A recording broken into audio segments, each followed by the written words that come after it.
Hello there, and welcome to the Sleepless Scientist, a quiet place in the cosmos where your thoughts can unwind, and knowledge becomes a soft lullaby for the night. Tonight's journey will take us into the nature of consciousness, that gentle glow behind every moment you have ever lived. But before you settle in and get cozy, I'd love if you could take a moment to like this video and subscribe. Only if you truly find these quiet explorations enjoyable. And when you're ready, leave a comment to let me know where in the world you're listening from and what time it is for you right now. It's always a joy to see all the places we gather from, each in our own little slice of time. Now, feel free to dim the lights, maybe turn on a small fan for a soft background hum, and let's gently begin our journey into the mystery of consciousness together. And if your mind starts to wander, that's perfectly fine. Let it drift. We'll still be here, quietly unfolding the story. Consciousness is a strange companion. It stays with you every moment of your life, yet it hides in plain sight. You can describe a sunrise, a memory, a taste, or a dream, but describing awareness itself is like trying to cup water in your hands. It slips through the smallest spaces and leaves you wondering what exactly you are trying to hold. Some thinkers call it the most intimate thing we know and the most mysterious thing we cannot pin down. It is the quiet sense of being here, the soft awareness behind your thoughts, the way your mind feels when you pause in the middle of a long day and notice, even for a split second, that you are alive. If you ask 10 experts what consciousness is, you will hear 10 different stories. Some will speak of neural circuits, others of inner experience. Some will talk about attention, memory, and the ability to imagine tomorrow. Others will say that none of those come close to the heart of the matter. Consciousness is not just the things we can do, it is the feeling of doing them. It is the shimmering presence behind every sight and sound, the thread that binds 1,000 separate moments into the single story you call your life. And yet, strangely, we cannot agree on a single definition.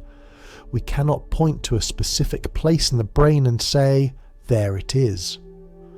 We cannot write a neat equation or formula, because consciousness is not the kind of thing that fits easily inside symbols. It is warm, vivid, and personal. It is the quiet, here I am, that each of us knows from inside and that no one else can measure directly. Scientists sometimes measure patterns in the brain and speak of rhythms, little waves of electrical activity rising and falling like the tides of an unseen sea.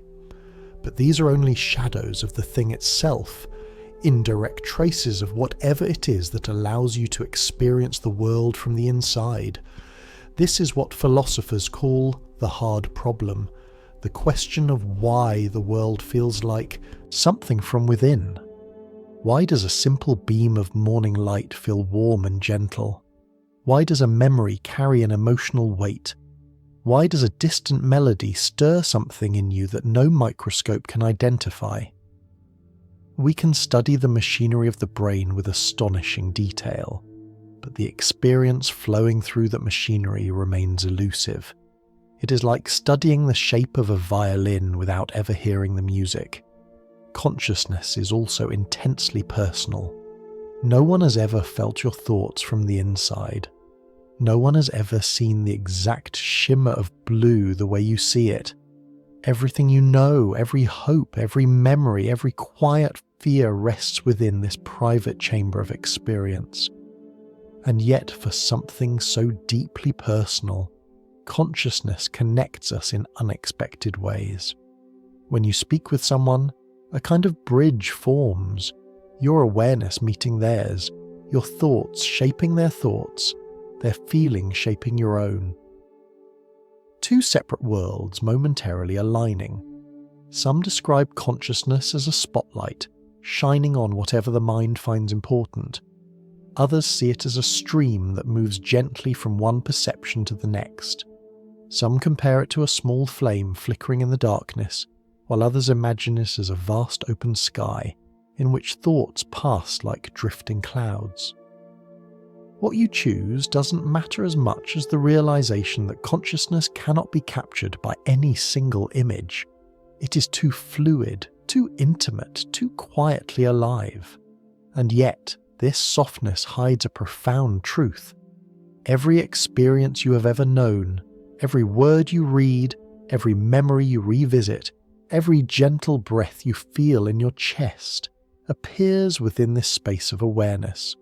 Without it, colours would be mute, voices would be hollow, and time itself would lose all meaning. Consciousness is the canvas on which everything else is painted. Even the act of wondering about it is itself an expression of consciousness. You cannot step outside it, because even the thought of stepping outside is happening within it. Some scientists think consciousness is simply the brain working in a certain coordinated way, like a symphony emerging from the harmony of many instruments. Others believe it might be something deeper, something woven into the fabric of reality the way warmth is woven into sunlight. Still others suggest that consciousness could be fundamental, the quiet ground out of which matter itself arises. But for now, none of these views have the final word. The mystery remains open, warm, and spacious. As we drift deeper into this journey, it may help to think of consciousness not as an answer, but as a gentle invitation. Notice the softness of your breath. Notice the way your mind listens. Notice the quiet presence that has been with you your entire life, watching each thought rise and fall. You may not always pay attention to it, but it never leaves. Even in sleep, even in dreams, even in moments of deep stillness, something faint yet persistent continues. A silent awareness that knows the world through you. And as we linger with this awareness, a subtle question arises. If consciousness is the backdrop of everything we know, what shapes it? What creates the vivid illusion of a solid world? What gives rise to the sense of being someone inside a body? These questions unfold gently, like petals opening in slow motion, and we'll continue exploring them as our quiet journey moves forward. When you sit quietly and let your attention rest on whatever appears in your mind, it's easy to imagine that the world enters your awareness in a straightforward way, as if your senses were open windows and reality simply walked through them. Light touches the eyes, sound reaches the ears, the scent of rain drifts in from somewhere unseen, and you feel as though you're receiving the world exactly as it is. But modern science, and centuries of careful observation, suggest something far stranger and far more delicate. The brain does not simply receive reality, it shapes it, predicts it, and paints it moment by moment. It constructs a living world for you from hints and fragments, the way an artist might sketch a landscape using soft strokes rather than sharp lines. If you close your eyes for a moment, you might try to recall how often you actually notice raw sensory input. Most of the time, what you experience is not the world itself, but a familiar version of it. One your mind has assembled from memory, expectation, and a gentle stream of predictions running just a little ahead of each moment. The brain is constantly guessing what will happen next, filling in gaps, and smoothing over the rough edges of incomplete information.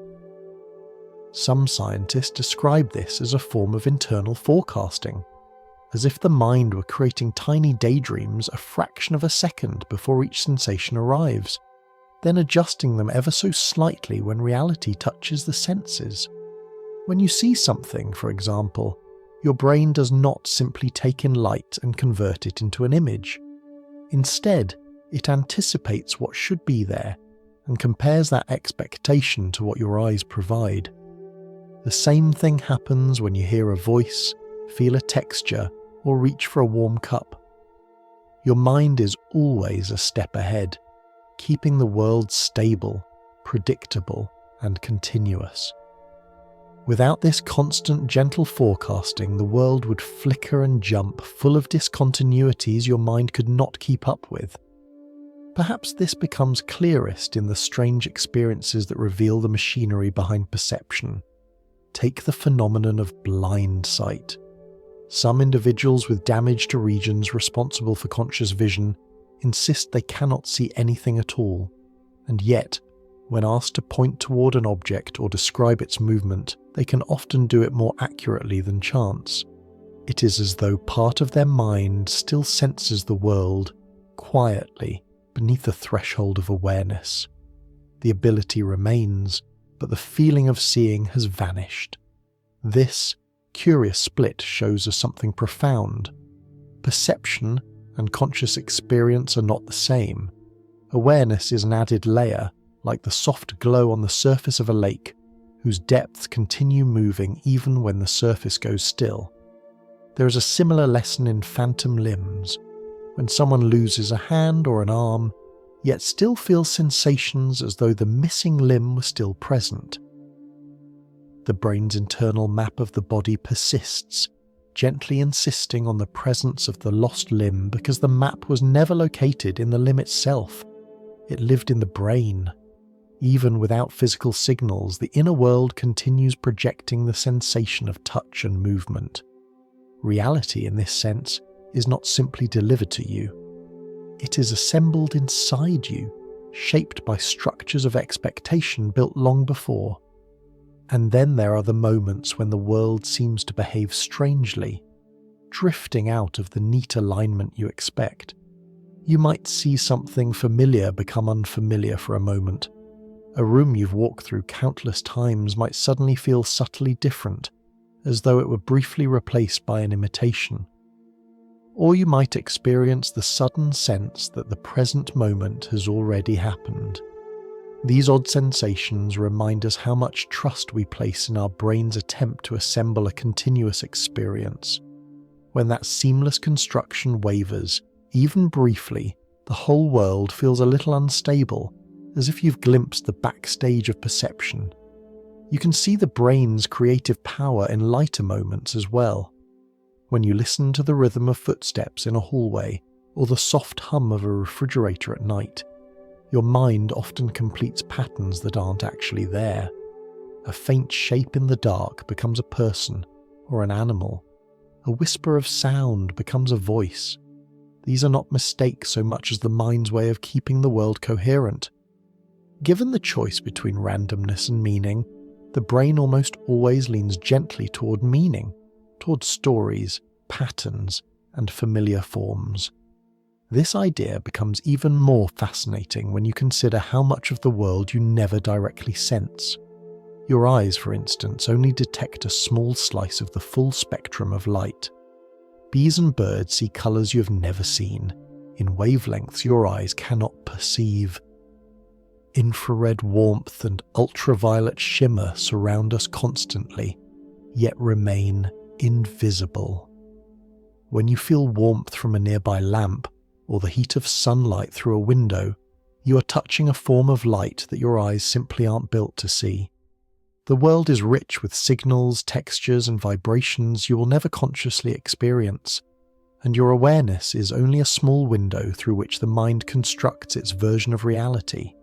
Even your sense of being a single self inside a body is built from layers of prediction and memory. The feeling of ownership, of this hand, this thought, this feeling, is maintained through countless connections between the senses and the brain's internal storytelling. When those connections are disrupted, the sense of self can shift or fracture in surprising ways. Some people momentarily feel as though they are watching their own body from the outside. Others feel detached from their own thoughts, as if their mental world has become a quiet observer rather than a participant. These experiences reveal something subtle, that the self you experience is also part of the world your mind creates. And so, when we say the brain shapes reality, we do not mean it invents fiction. Rather, it builds a delicate, livable version of the world, a version that is stable enough to navigate, gentle enough to understand, and familiar enough to feel like home. Reality arrives in fragments, and your mind weaves them together into a continuous tapestry of sight, sound, memory, and meaning. You're not simply a passenger, you're a silent painter, creating the world as you move through it. As we rest in this understanding, a soft question arises. If the brain builds the world we experience, what builds the sense of being someone inside that world? What creates the feeling of I, the quiet center around which experience seems to gather? That question opens a new doorway, and as we drift a little further, we'll step gently into the mystery of the self. There is a quiet moment that sometimes arrives when you pause long enough to notice your own awareness. It might come when you're sitting by a window, watching dust float in a narrow beam of sunlight, or when a familiar memory drifts unexpectedly into your mind. In those moments, something delicate becomes visible, not the world outside you, but the sense of being someone inside it. This feeling of I, this gentle center of experience, seems so natural that we rarely question it. Yet, when we look closely, the self turns out to be far more fluid, more fragile and more changeable than we imagine. It is less like a solid statue and more like a pattern in water, held together only as long as certain currents continue to flow. Scientists, philosophers, and contemplative traditions all describe the self as a construction the brain assembles moment by moment. And although that description might sound abstract, its truth becomes clear when we explore the unusual experiences people often have. Experiences that reveal the self's ability to split, dissolve, or quietly reshape itself. One of the most striking insights comes from the study of individuals whose brains have undergone certain kinds of surgery. In some rare cases, the large bundle of fibers connecting the left and right halves of the brain is severed to treat severe epilepsy.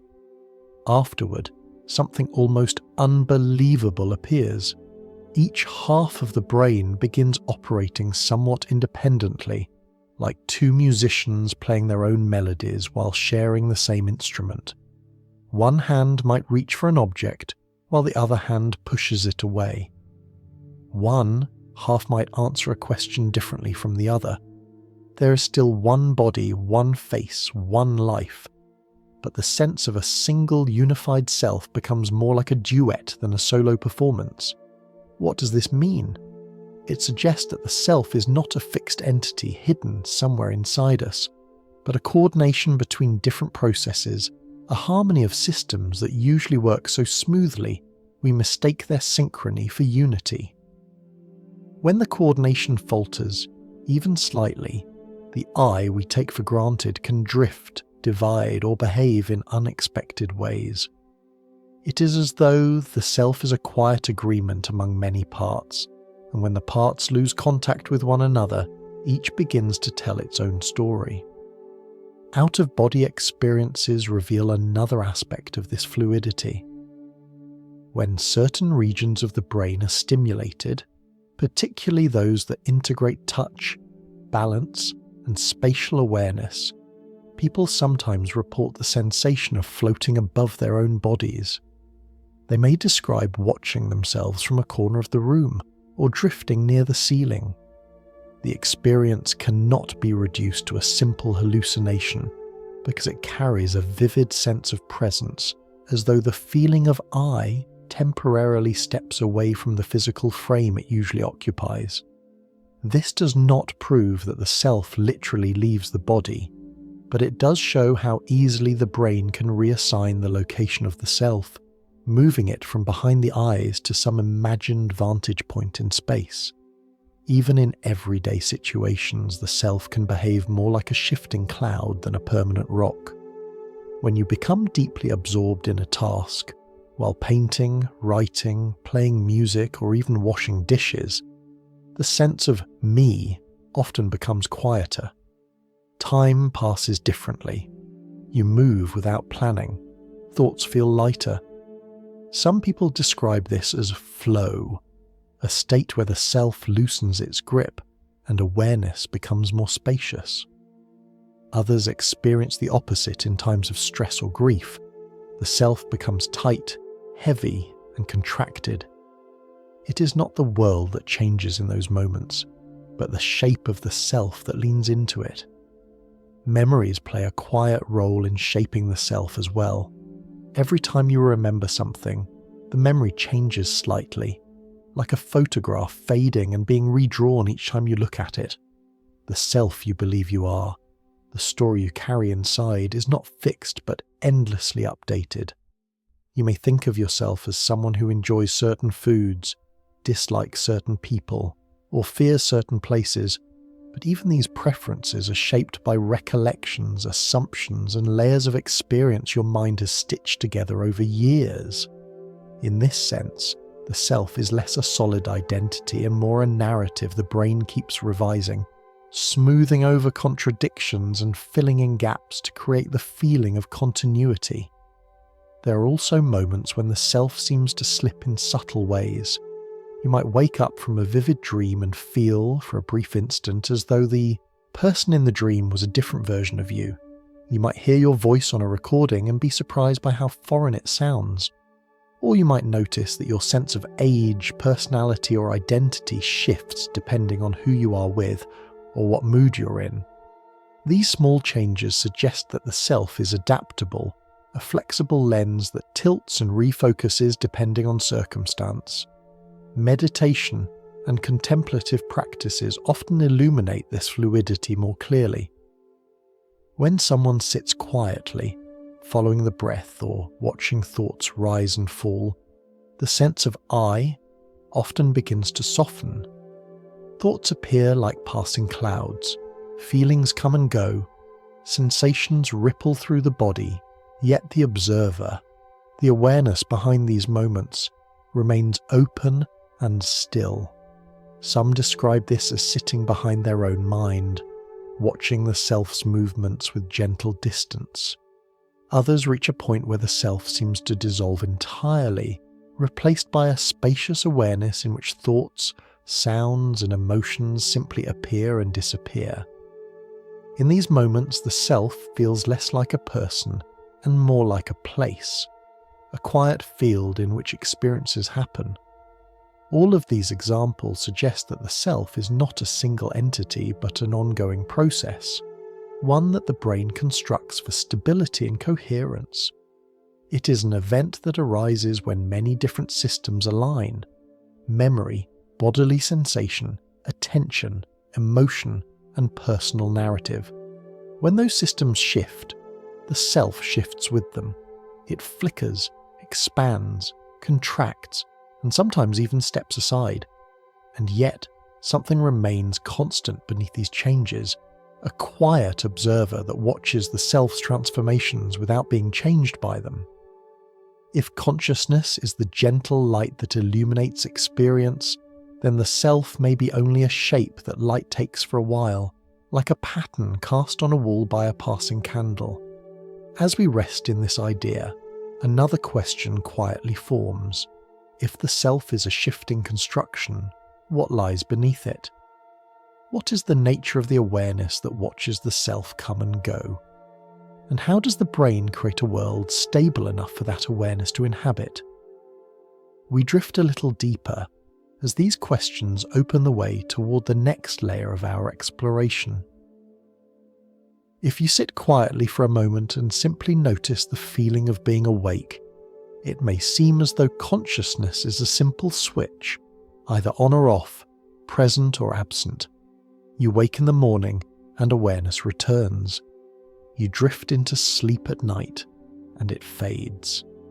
It's an easy picture to imagine, a single light glowing behind the scenes of your experience. Yet, when we look more closely, this picture becomes far richer and far more nuanced. Awareness does not behave like a lamp with a single button. It behaves more like a dimmer switch with countless settings, sliding across subtle levels that reveal themselves only when something interrupts the smooth flow of daily life. In the quiet world of sleep, for example, your awareness moves through a delicate choreography. At times, your senses retreat and the world fades, as though the mind were folding itself inward. At other times, dreams bloom into vivid detail, so vivid that you find yourself convinced of their reality. And then there are moments when, even within a dream, something brighter awakens. People who practice lucid dreaming sometimes learn to move through dream landscapes while knowing they are dreaming, responding to questions or stimuli from the waking world with surprising clarity. In certain studies, dreamers have even communicated through subtle eye movements while deep inside a dream. These moments reveal that consciousness does not simply vanish when the body sleeps. Instead, it shifts form, adopting quieter layers where awareness becomes more fluid, more symbolic, and more playful. There are also states where the body falls silent, yet some form of awareness persists. Consider the strange and fragile bridge between waking and sleep, that brief moment when you may hear a voice or see a shape even though you know you are drifting. These flickers often vanish before you fully grasp them, yet they hint that the border between consciousness and unconsciousness is not a solid wall, but a permeable veil. This veil becomes even more intriguing when we look at cases where individuals under anesthesia later recall faint impressions, a returning sense of time, or a sound they somehow recognized. Most people sink into a deep, quiet oblivion, but a small number return with soft whispers of experience, memories that feel oddly out of place. These rare moments show us that awareness can sometimes slip through, even when the brain appears to be resting deeply. And then there is the unsettling, humbling world of minimal movement. Locked-in syndrome, for instance, traps a fully conscious mind inside a body that cannot respond. A person may be unable to speak or move, yet they remain awake, thinking, remembering, and feeling. Imagine being present for every moment of your life, yet unable to signal that presence to the world. This condition reveals something profound. Movement, speech, and expression are not reliable indicators of consciousness. The inner light can continue glowing even when the outer world sees only stillness. Modern brain imaging has uncovered even more surprising examples. Doctors once believed that people in certain states of coma were entirely unaware, but later discoveries changed this assumption. In several remarkable cases, when unresponsive patients were asked to imagine playing a familiar sport, such as moving across a field, they produced patterns of activity in the brain that resembled the patterns seen in healthy individuals performing the same mental task. Without movement, without speech, sometimes without the faintest outward sign, a small part of the mind stirred. Something within responded, something heard the instruction and answered silently.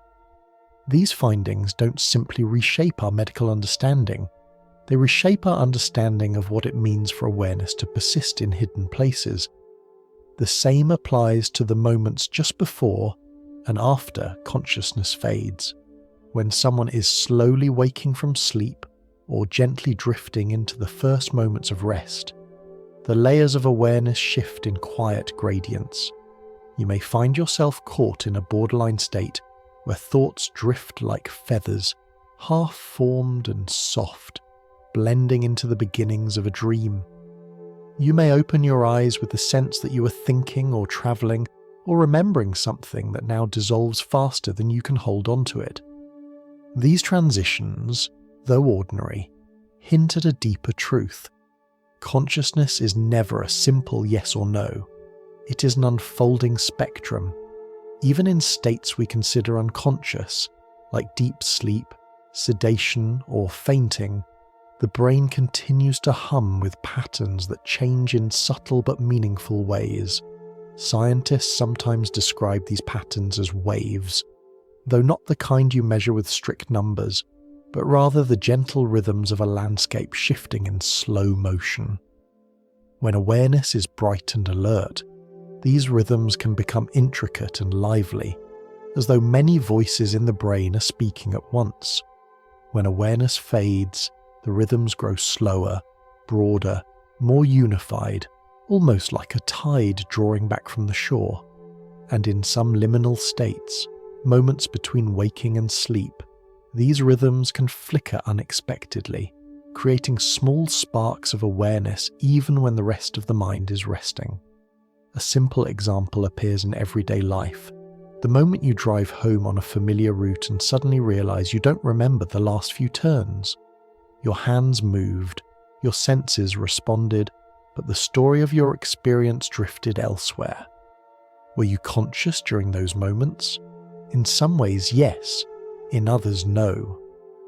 Part of your mind remained quietly operational, guiding you, while another part wandered through thoughts or memories, leaving only a soft imprint when you finally arrived at your destination. These subtle gradations reveal that consciousness is not a single thing. It does not reside solely in the bright center of attention. Instead, it spreads across a wide range of states, from the sharp alertness of solving a problem to the quiet, drifting awareness that accompanies daydreaming, to the dim flickers of sensation that linger at the edge of sleep. The mind contains many hidden chambers, some brightly lit, some shadowed, some illuminated only by the faint glow of background awareness. And as we consider this spectrum, another thought emerges gently. If awareness can exist in these shifting, delicate states, if it can persist without movement, appear in dreams, hide beneath silence, or flicker unexpectedly in the brain, then perhaps consciousness is not limited to the obvious moments we recognize. Perhaps it continues in ways we do not see. Perhaps the mind holds depths we've only just begun to explore. As we drift deeper into this understanding, the question begins to turn gently toward the body itself. If consciousness can remain even when the body falls silent, then how does the body shape the way awareness feels? What does it mean to experience life from within a physical frame, and how does the brain construct the sense of being located inside one? These questions open the door to the next layer of our quiet exploration. If you pause for a moment and gently notice the sensations within your body, the weight of your hands, the rhythm of your breath, the soft pulse in your chest, it may seem obvious that these feelings come directly from your physical form. You might imagine that your awareness sits somewhere inside your head, quietly monitoring signals from the rest of your body, like a passenger watching the world through a window. But the more closely we look, the more this picture blurs. The body you think you inhabit is not simply a physical shape you live inside. It is a carefully constructed impression, a map built by your brain, a map that can shift, stretch, disappear, or even expand in ways that feel almost magical. When you close your eyes and imagine raising your hand, you feel a subtle impression of movement even before any motion occurs. This is because your brain keeps a detailed internal model of your limbs, a kind of silent blueprint that allows you to sense your body from within. This blueprint is flexible. It updates itself as you grow, as you learn, and as you move. But it is also more fragile than we once believed. When someone loses a limb, for example, the blueprint does not immediately adjust. Many people continue to feel the presence of the missing limb as though it were still attached, a sensation known as a phantom limb. They may feel warmth, cold, tingling, or the urge to move a hand that is no longer physically present. This phenomenon reveals something startling. The feeling of the body is not created solely by the body. It is created by the mind.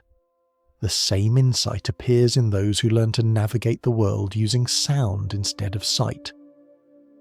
Some individuals who are blind develop a remarkable ability to perceive the shape of their surroundings through faint echoes, the soft clicks of their tongue or the tap of a cane bouncing back from nearby walls. With time, their brain constructs a spatial map so vivid that they can ride bicycles, avoid obstacles, and move through complex environments with surprising ease. They're not merely hearing sound, they're feeling space. Their awareness expands beyond the boundaries of skin, blending body and environment into a single field of perception. In a quiet way, these individuals teach us that the body is not a fixed boundary. It is a shifting extension of the mind's ability to interpret the world. Animals offer further glimpses of this fluid relationship. Consider the octopus, with its 8 graceful arms moving independently. Each arm contains its own network of nerves capable of making decisions without consulting the main brain. It is as though the creature's awareness is distributed, spread across a moving constellation rather than anchored in a single point. Birds navigate long distances using magnetic fields that humans cannot feel. Elephants may sense distant vibrations through their feet.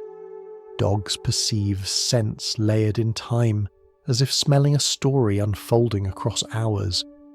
These abilities hint at forms of awareness shaped not just by physiology, but by how each brain constructs a version of the world suited to its needs.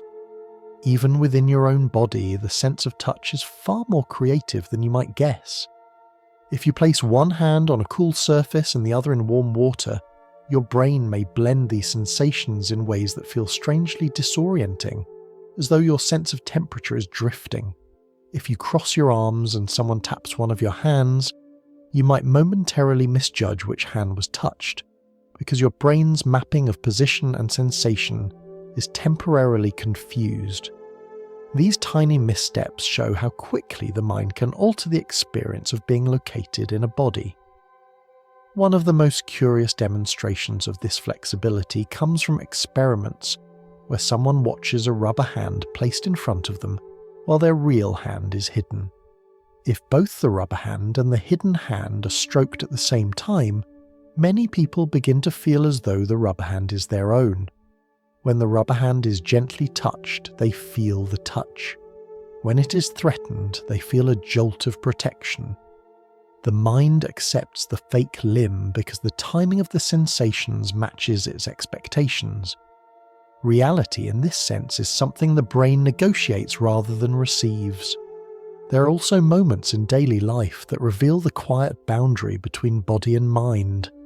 When you become deeply immersed in a book or a film, you may forget your own posture, the weight of your limbs, or the position of your body in space. When you wake from a vivid dream, there may be a few seconds when you're unsure where your body is or what shape it takes. Sometimes, strong emotions cause the sense of the body to tighten, expand, or feel strangely hollow. All of these shifts show that the body you experience, this felt sense of me, is not always fixed. It is sculpted by attention, belief, expectation, and the quiet background hum of bodily signals. The brain does not simply tell you where your body is, it judges where your body should be. It uses memory, sensation, and prediction to create a stable point from which you experience the world.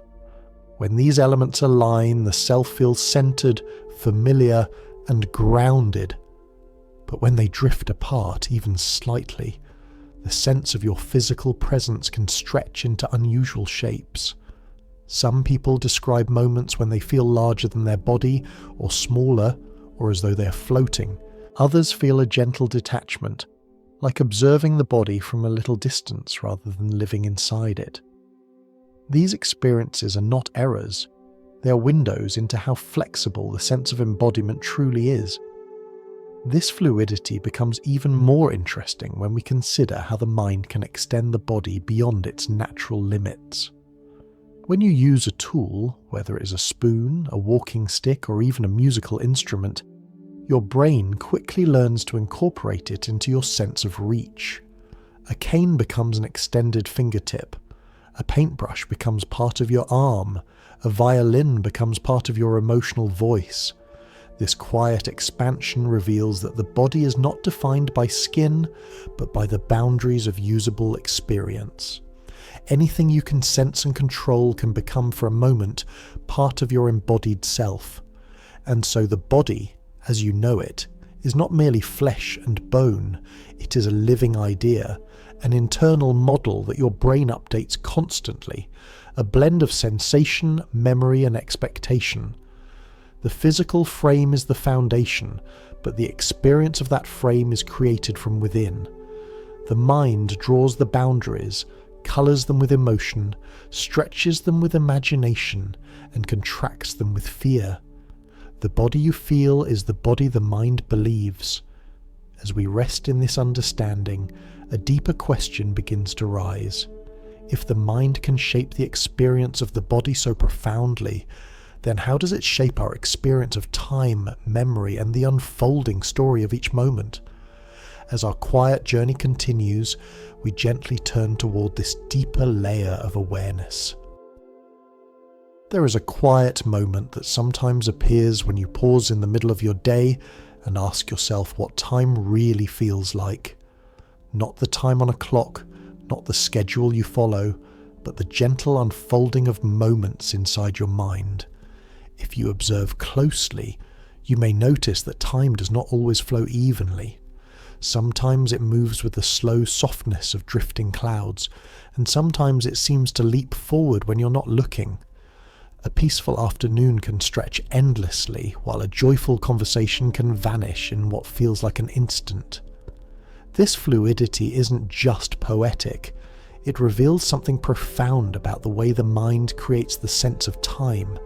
Time, as you experience it, is not simply measured by the turning of the earth or the ticking of a wristwatch. It is constructed from memory, attention, emotion, and the subtle rhythms of the mind. Each moment feels longer or shorter depending on how deeply you inhabit it. When you're anxious, the world seems to speed up. When you're bored, it slows to a crawl. When something dangerous happens, a sudden noise, a fall, or an unexpected shock, the mind widens its focus, taking in more detail, making the moment appear stretched. And when you dream, time becomes almost unmoored, a fluid landscape where minutes feel like hours, and hours vanish into a single thought. Part of this fluidity comes from the way the brain builds the present. There's no single instant that defines now.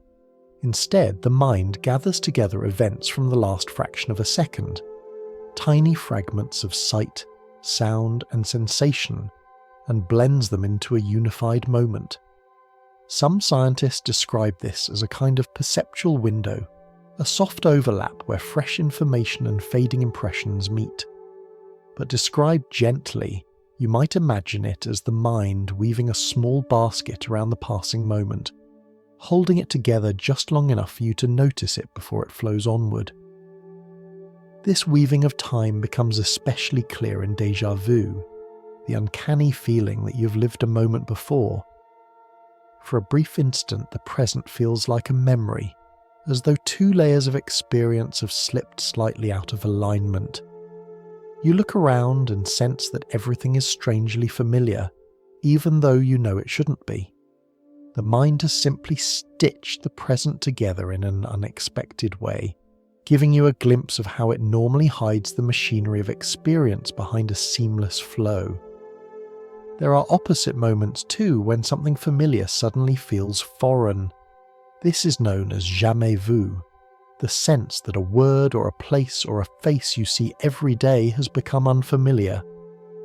It is as though the mind forgets the story behind familiar things, presenting them without the usual glow of recognition. These subtle disruptions remind us that the feeling of continuity we rely on is not always stable. It is delicate construction the mind renews constantly. Memory plays a central role in this construction. We often imagine memory as a kind of archive, a library of perfectly preserved moments waiting to be retrieved. But memory is far more creative than that. Each time you recall something, the memory changes slightly. the brain rebuilds it from fragments, emotions, and the meaning you assign to it now. Memories are stories you continue to revise, even when you think they're fixed.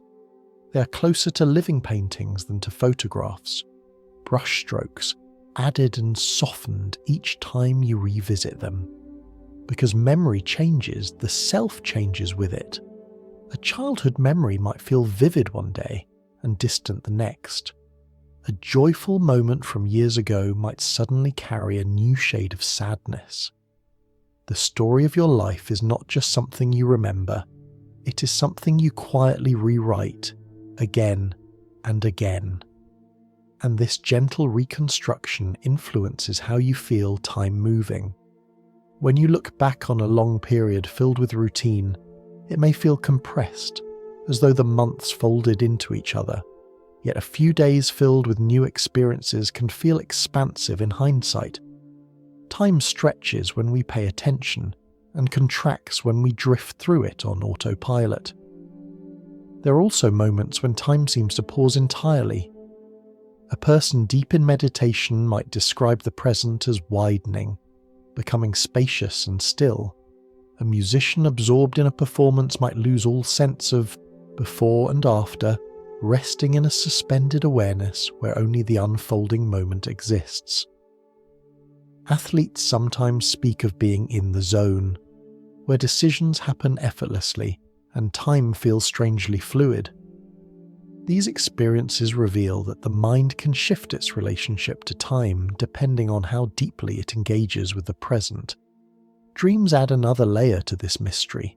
When you dream, the mind builds entire worlds from nothing, lands, faces, stories, emotions, yet time inside the dream often follows its own quiet logic. A long journey might unfold in seconds, or you might relive a single moment over and over without noticing the repetition. The dream self moves through these landscapes as though time were made of soft fabric, stretching or folding as needed. And when you wake, the dream collapses into a few fading impressions. In this way, dreaming shows that the sense of time is not tied to the physical world, but to the hidden logic of the mind. Even in waking life, the mind occasionally slips out of its usual timeline.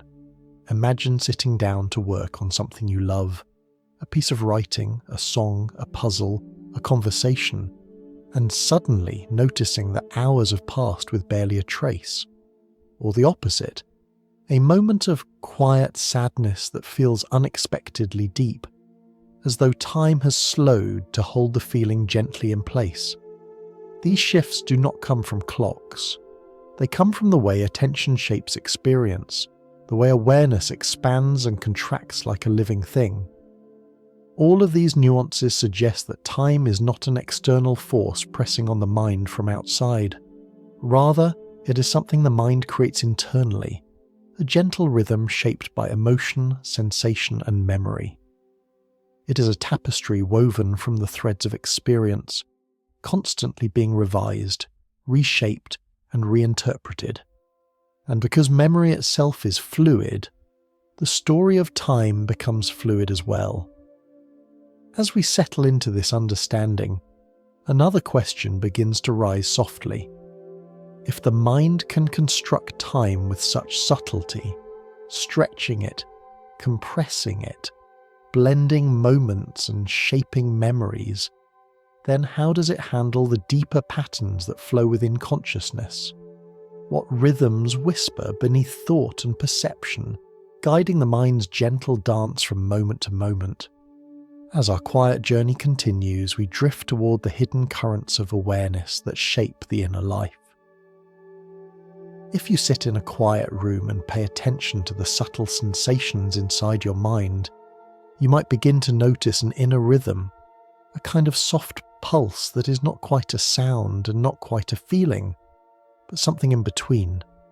We often imagine the brain as a busy machine full of signals firing constantly, yet beneath the surface lies something more gentle, more patterned, and more musical. The brain does not hum with random activity. It moves in waves, slow, drifting waves that rise and fall like tides, and quicker ripples that flicker through the mind like sparks. These waves whisper beneath everything you experience, shaping attention, memory, emotion, and even the stories you tell yourself about who you are. Scientists sometimes measure these rhythms and assign them names, but rather than thinking of them as technical categories, you might picture them as layers of a quiet ocean inside your head. At the base are the slowest waves, wide and deep, like the steady swell of water touching the shore during sleep. These waves appear when the mind is at rest, when awareness loosens its grip and sinks into the darker, calmer parts of consciousness. They move slowly, as though the mind is breathing in long, gentle cycles. You can imagine them as the deep undercurrent of a quiet sea, carrying the mind into rest and recovery. Above these slow tides lie slightly faster waves, still smooth, still soft, but more alert. They show up when you close your eyes and drift inward, when your thoughts become loose and wandering. This is the rhythm of daydreams and light meditation, a kind of internal twilight where you are awake but not fully tethered to the external world. If the deepest waves resemble the darkness of a clear night, these mid-level rhythms are like the moments before dawn, when shapes begin to appear but the world remains hushed. As awareness sharpens, the waves become quicker and more delicate, almost like ripples sparkling across the surface of water when light dances on it. These faster rhythms accompany focus. They arise when you listen intently, follow a conversation, or hold a thought in your mind. They help shape the clarity of attention, gathering scattered impressions into something coherent. If you picture your mind as a lake, these waves are the shimmering patterns on its surface, responding instantly to every change in wind or light. Then there are the rare moments when the mind becomes deeply engaged, almost electric with insight, clarity, or creativity.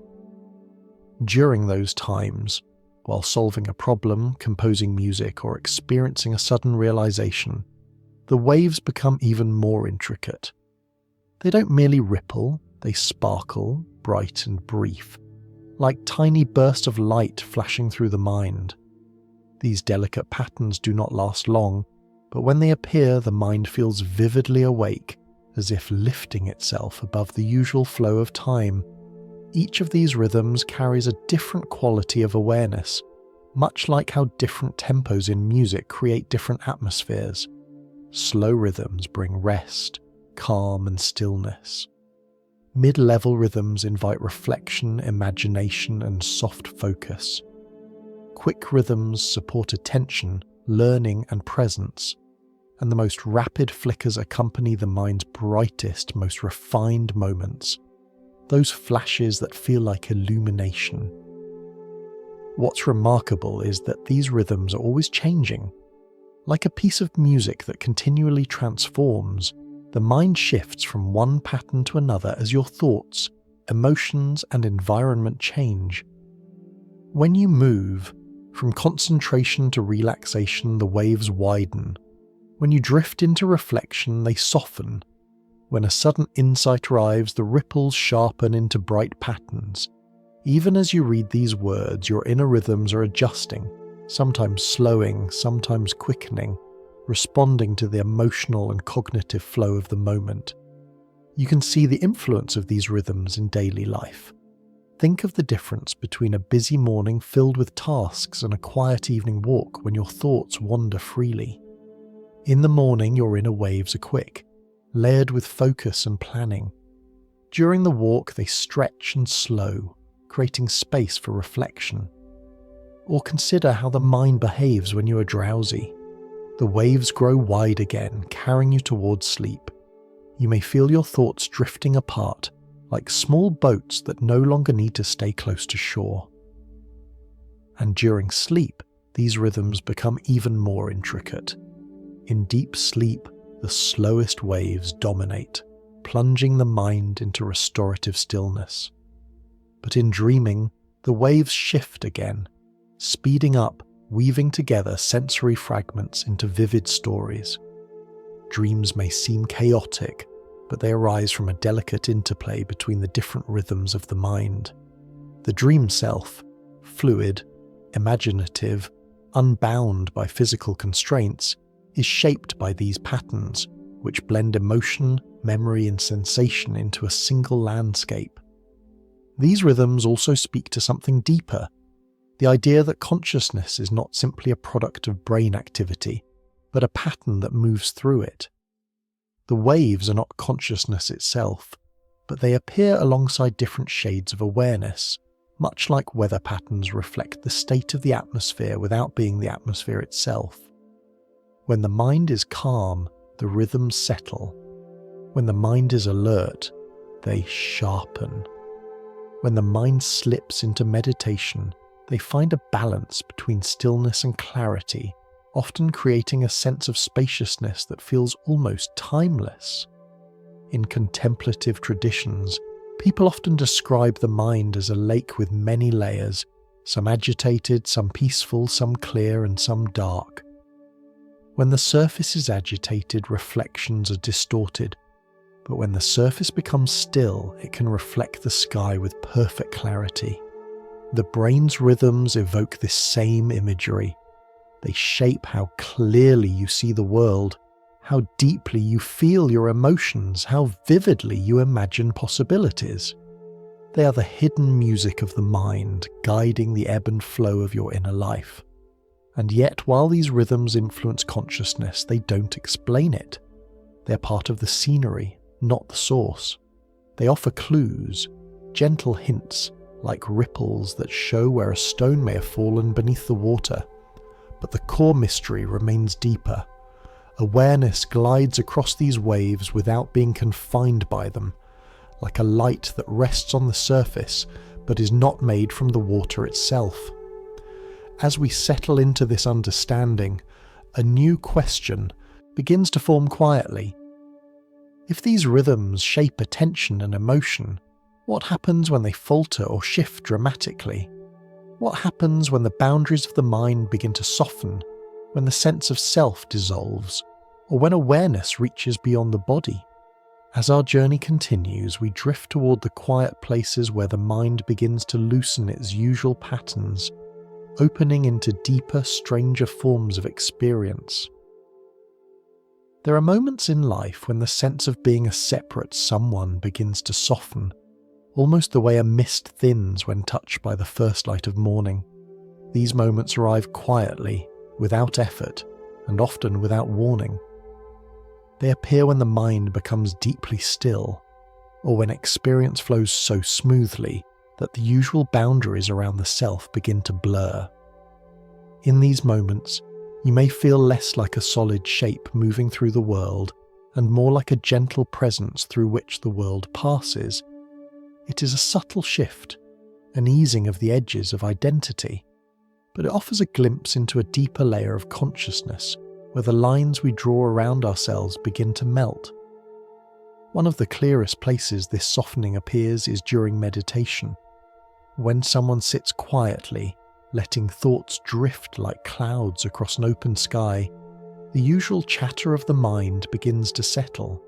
The sense of "I am thinking this," which can feel so central in daily life, becomes less distinct.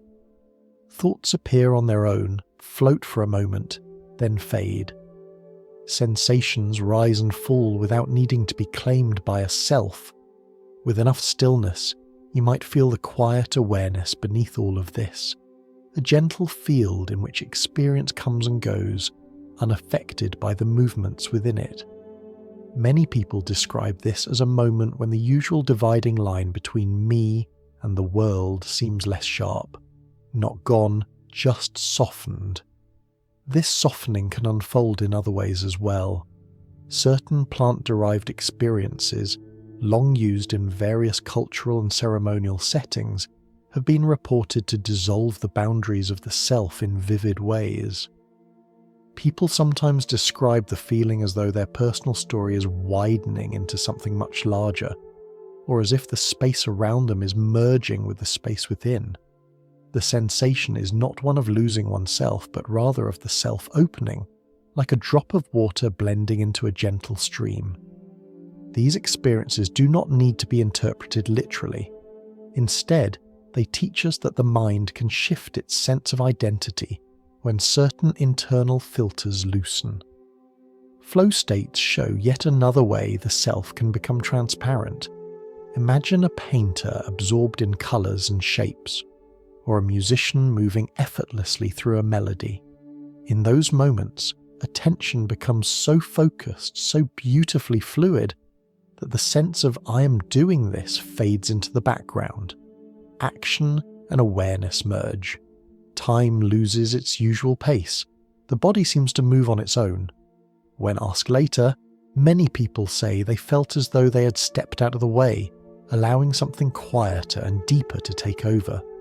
This is not so different from meditation.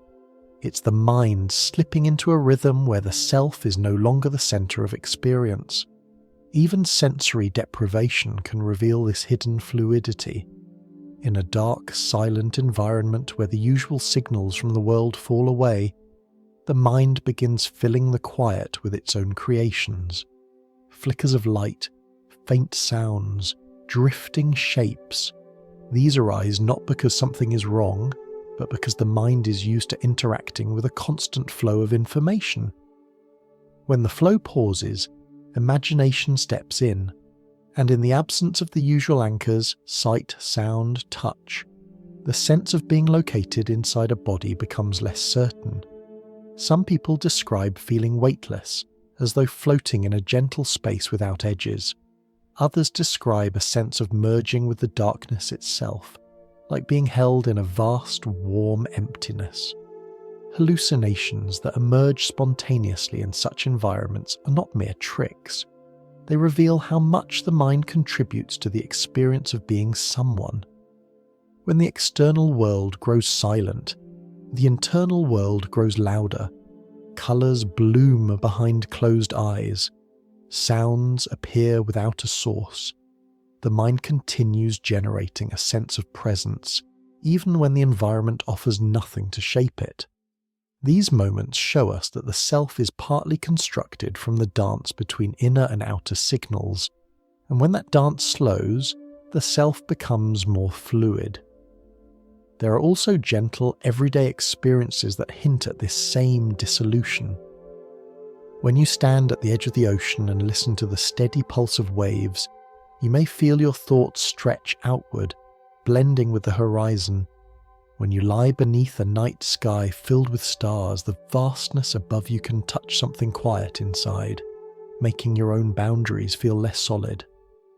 Music can do this too, the kind that fills a room with warm tones and pulls your awareness outward until the sense of I feels lighter, almost transparent. These experiences remind us that the self is not always a tight knot at the center of consciousness. Sometimes it is more like a ripple in a larger pool. The idea of awareness without a border does not mean losing identity or slipping into confusion. It is more like stepping back and noticing that the self is not as rigid as it once seemed. Instead of a fortress with solid walls, it becomes a gentle shape formed by attention and memory. It breathes, it shifts, it opens, and beneath that shifting shape is something steady, a quiet awareness that remains no matter what the mind is doing. Even when thoughts race, even when feelings surge, even when the sense of self dissolves and reforms, this awareness remains like the calm surface beneath moving water.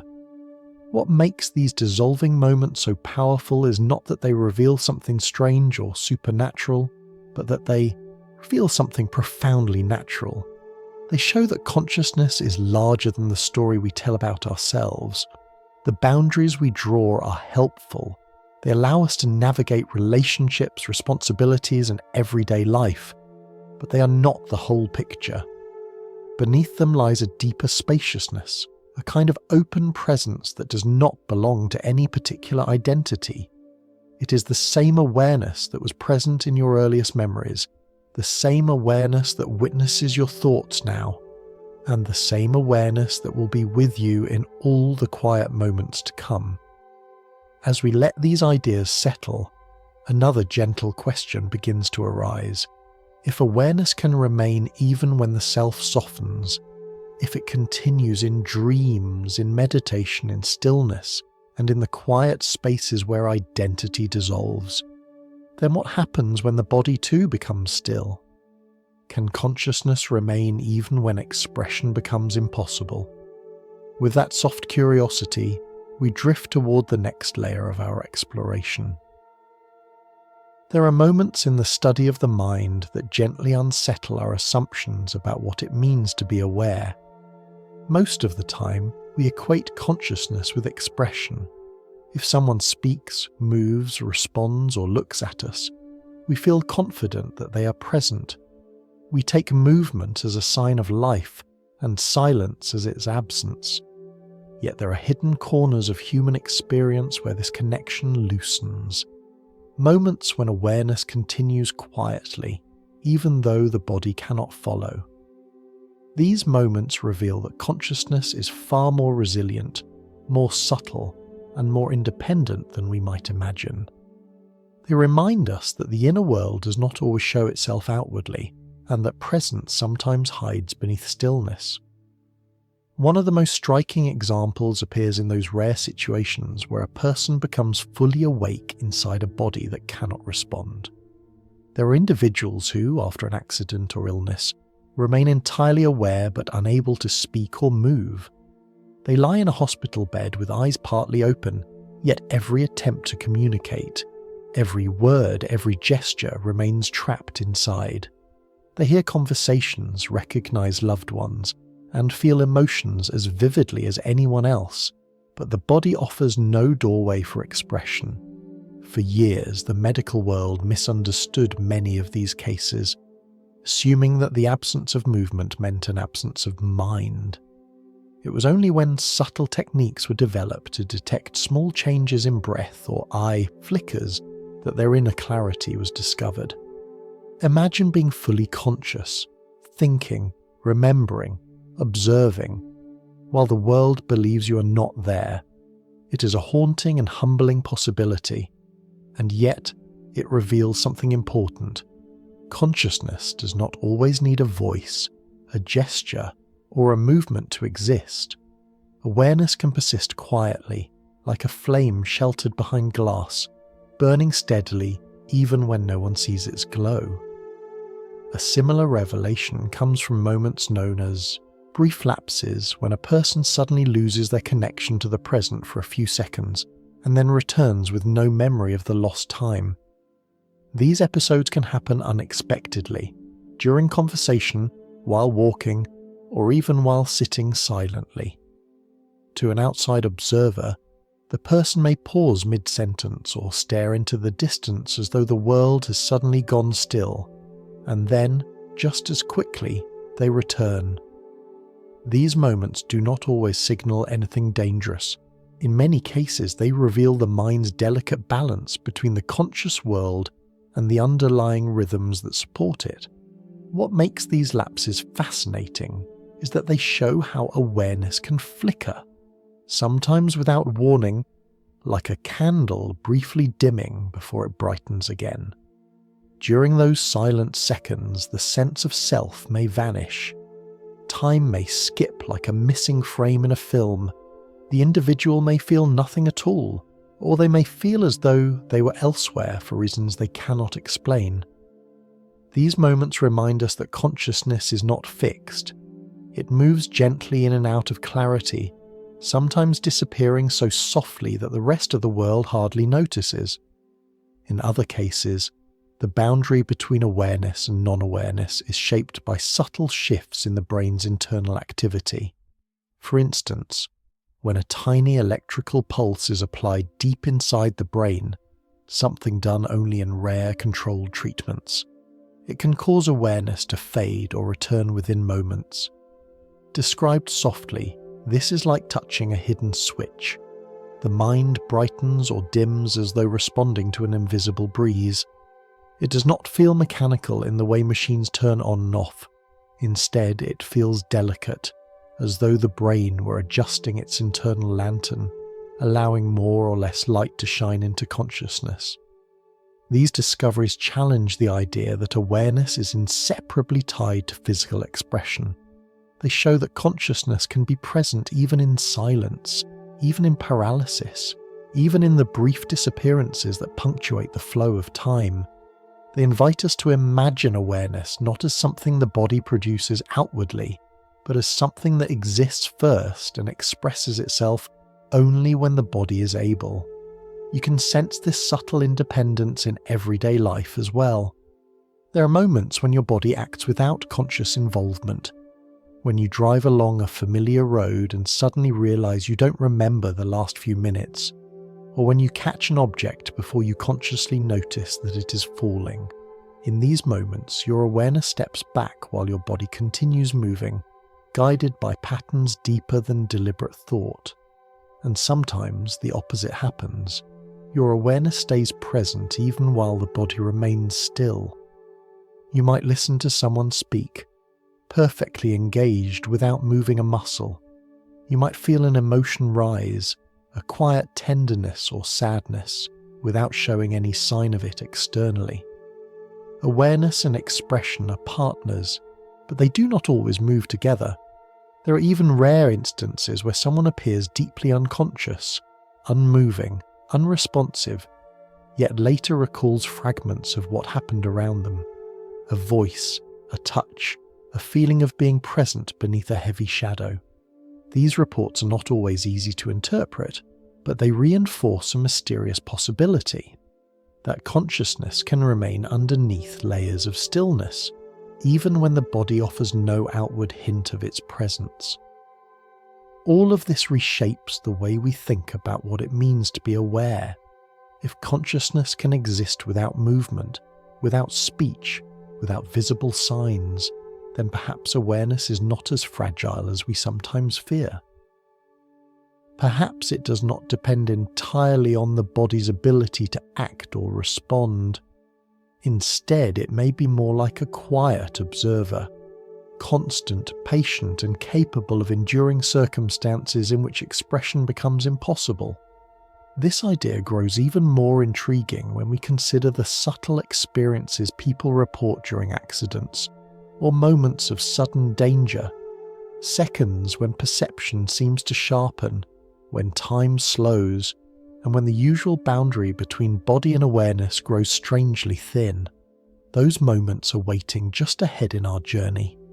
But before stepping into them, we carry with us the understanding that consciousness has a way of persisting quietly, even when the body falls silent. It lingers like a soft glow, hidden but steady, illuminating the inner world even when the outer world believes it has gone dark. There are moments in human experience that sit gently at the edge of what we consider ordinary. They are not dramatic or loud. They do not demand belief or disbelief. They simply emerge like soft glimmers, small windows that hint there may be more to awareness than the familiar patterns we rely on each day. These moments don't overturn the laws of nature, but they stretch our sense of what consciousness might be capable of when the usual boundaries loosen. As we explore them, we move carefully, slowly, like walking into a quiet fog where shapes are softened rather than erased. One of the gentlest of these windows appears in lucid dreaming. Most dreams carry us along like passengers in a drifting story. We watch events unfold, rarely aware that we are dreaming, yet sometimes the dream becomes clear. You might suddenly realize you're in a dream and begin exploring it as though walking through a landscape woven from thought. What's even more remarkable is that some dreamers learn to communicate with the waking world from inside the dream. Researchers have asked questions by touching or speaking to sleeping individuals, and the dreamers have responded by moving their eyes in small, specific patterns. Eye movements that say yes or no, carried across the fragile curtain between waking and dreaming. Such moments show that consciousness does not vanish during sleep. It simply changes form. It becomes more fluid, more symbolic, more imaginative, but still present. Experiences during certain accidents reveal something similar. When people face sudden danger, a fall, a collision, or a moment when the world seems to tilt, the sense of self can momentarily slip free from the usual anchors. Some describe watching the scene from a little distance, as though their awareness had stepped aside from the body for a breath or two. Others recall the feeling of floating, or seeing themselves from above, or perceiving details they could not have seen from their physical position. These experiences are not always long, nor are they always clear. They feel more like impressions, gentle, fleeting, dreamlike, but they share a common theme. The boundary between the body and awareness becomes less certain in moments of shock. Hypnosis offers another subtle doorway into these unusual states. When someone becomes deeply relaxed and focused, they may experience sensations that seem to bypass conscious control. Under the guidance of a calm voice, a person might find that a painful stimulus feels dull or distant, as though the mind has turned down the volume of sensation. The body remains the same, but the awareness of the body changes. It is as though consciousness can gently step in and reshape the meaning of experience, softening or redirecting it without altering the physical world itself. These moments show that perception is not fixed. It is influenced by expectation, attention, and the quiet currents of the mind beneath the surface. There are also reports from individuals who, in moments of extreme clarity or intense focus, feel as though they can sense something happening before it occurs, or feel drawn to a location or action without understanding why. These are not dramatic scenes from stories, but quiet impressions. An inner tug, a moment of alignment, a sense of recognition that arrives before the senses catch up. While such moments are difficult to study or define, they suggest that consciousness may sometimes pick up faint signals the mind cannot easily explain. All these experiences, lucid dreaming, sudden clarity during accidents, shifts in pain perception, quiet intuitions, are not evidence of anything supernatural.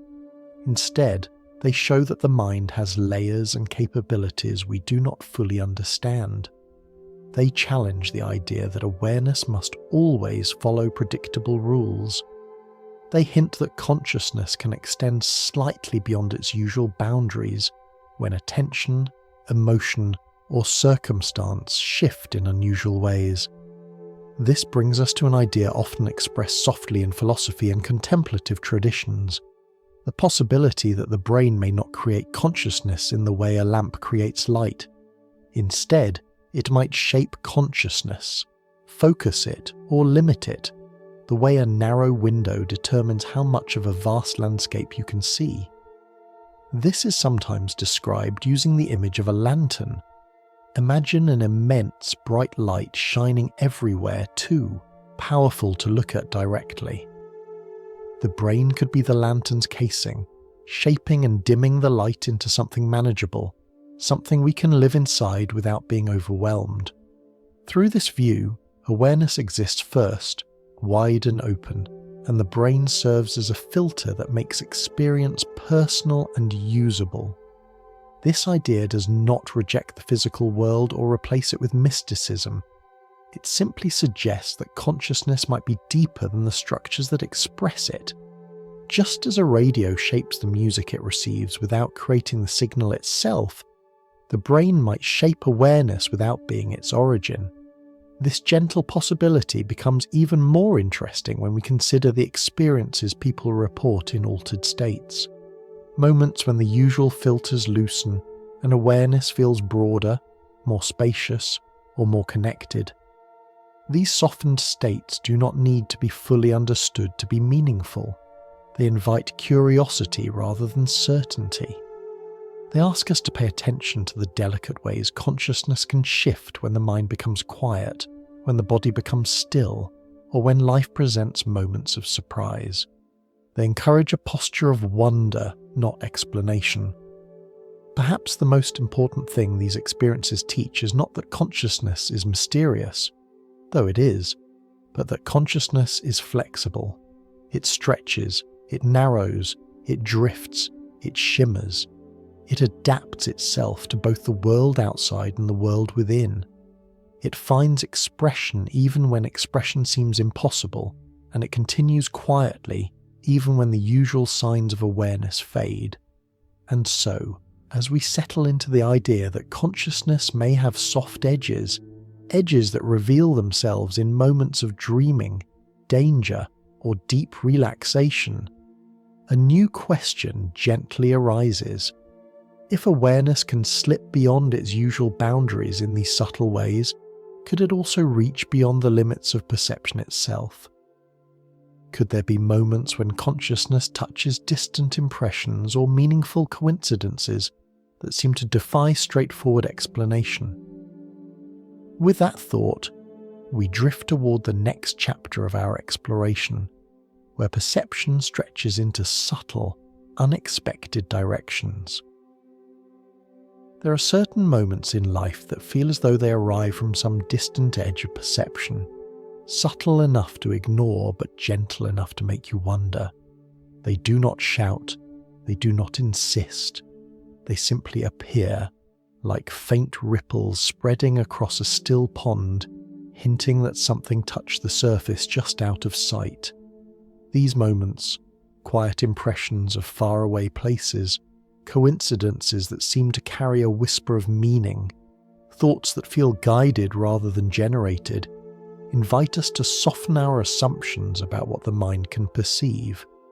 Not to abandon reason, not to embrace fantasy, but simply to allow curiosity to stretch a little further than usual. One of these subtle phenomena appears in stories of people receiving impressions of events happening elsewhere. Images, sensations, or brief glimpses that feel strangely placed, almost like memories that do not belong to their own experience. These impressions are often fleeting, a sudden picture in the mind's eye, a feeling of a location they have never seen, or a quiet sense of something happening far away. When described calmly and without exaggeration, these moments do not sound like grand claims. They sound more like soft intuition, something the mind offers lightly, without explanation. In rare experiments, individuals have attempted to focus their attention on distant locations or hidden objects, and some have reported impressions that align with what they could not physically see. The results are inconsistent and fragile, but they share a certain quality. Participants describe the impressions as drifting into their awareness, rather than being consciously imagined. Many say the experience feels quiet, almost passive, as though a small doorway had opened inside the mind. Not a literal doorway, but a moment where attention stretches beyond its usual reach. Whether these impressions arise from chance, from unconscious pattern detection, or from something deeper, the feeling they evoke is gentle curiosity rather than certainty. A related phenomenon appears in the form of meaningful coincidences, those uncanny moments when life seems to arrange itself with surprising precision, as though threads of experience quietly align behind the scenes. You might think of someone you haven't spoken to in years, only to receive a message from them moments later. You might dream of a place you have never visited, and then encounter it unexpectedly in waking life. Or you might find yourself turning down a street you never planned to walk, only to discover something that feels strangely connected to an earlier thought. These moments, often called synchronicities, feel like delicate nudges, small harmonies in the background of life. They are not proof of anything unusual. They are simply experiences that invite reflection. Some describe these coincidences as if the world briefly reveals a hidden pattern, like a curtain lifting just enough to show the outline of something larger. Others interpret them as the mind organizing events into meaningful shapes, finding constellations in the vast sky of experience. Whether the meaning lies in the world or in the mind, the effect is the same, a feeling of gentle alignment, a sense that awareness is connected to the fabric of life, in ways that cannot always be spoken. Mediumistic experiences offer another quiet layer to this exploration, though they must be approached with care and softness. In certain traditions, individuals enter deep stillness until their own thoughts grow faint, like shadows drifting away from a lantern's glow. In this state, they sometimes report receiving impressions, words, images, or feelings that do not seem to arise from their usual thinking. These impressions do not arrive with the bright logic of ordinary thought. They arrive like whispers at the edge of awareness, subtle and light. What makes these experiences interesting is the quality of the mind during them.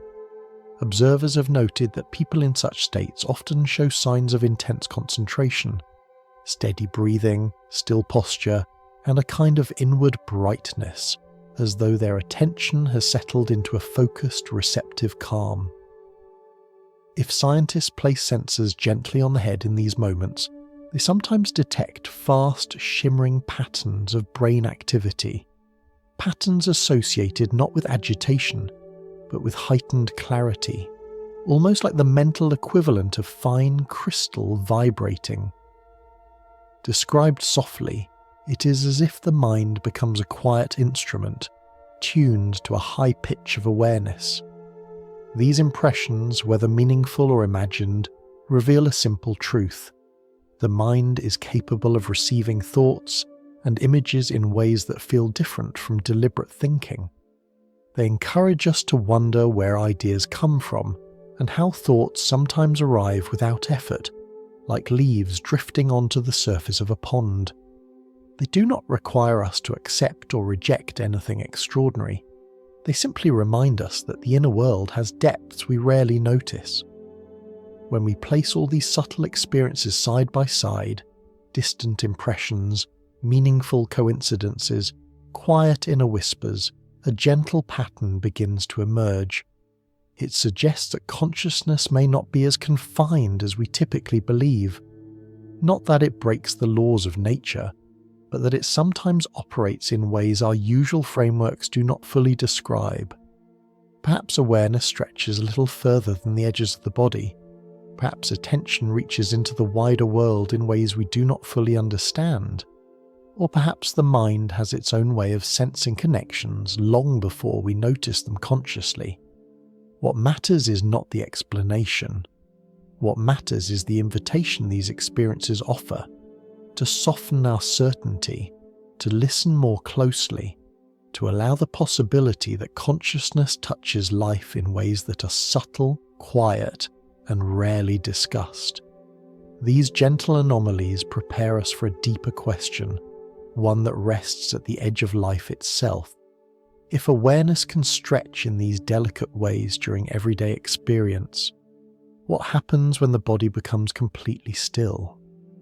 What happens in the moments when life flickers between presence and absence? As we drift toward that question, we step softly into a realm where consciousness has been reported to shine even in the final moments, moments when the boundary between life and death becomes thin as silk, revealing experiences that are as mysterious as they are tender. There are few moments in human life as delicate and mysterious as the ones that unfold at the edge of death. These moments arrive quietly as the body grows still and the usual signals of the senses begin to fade. And yet, from the accounts shared around the world, something unexpected often appears in that narrowing space.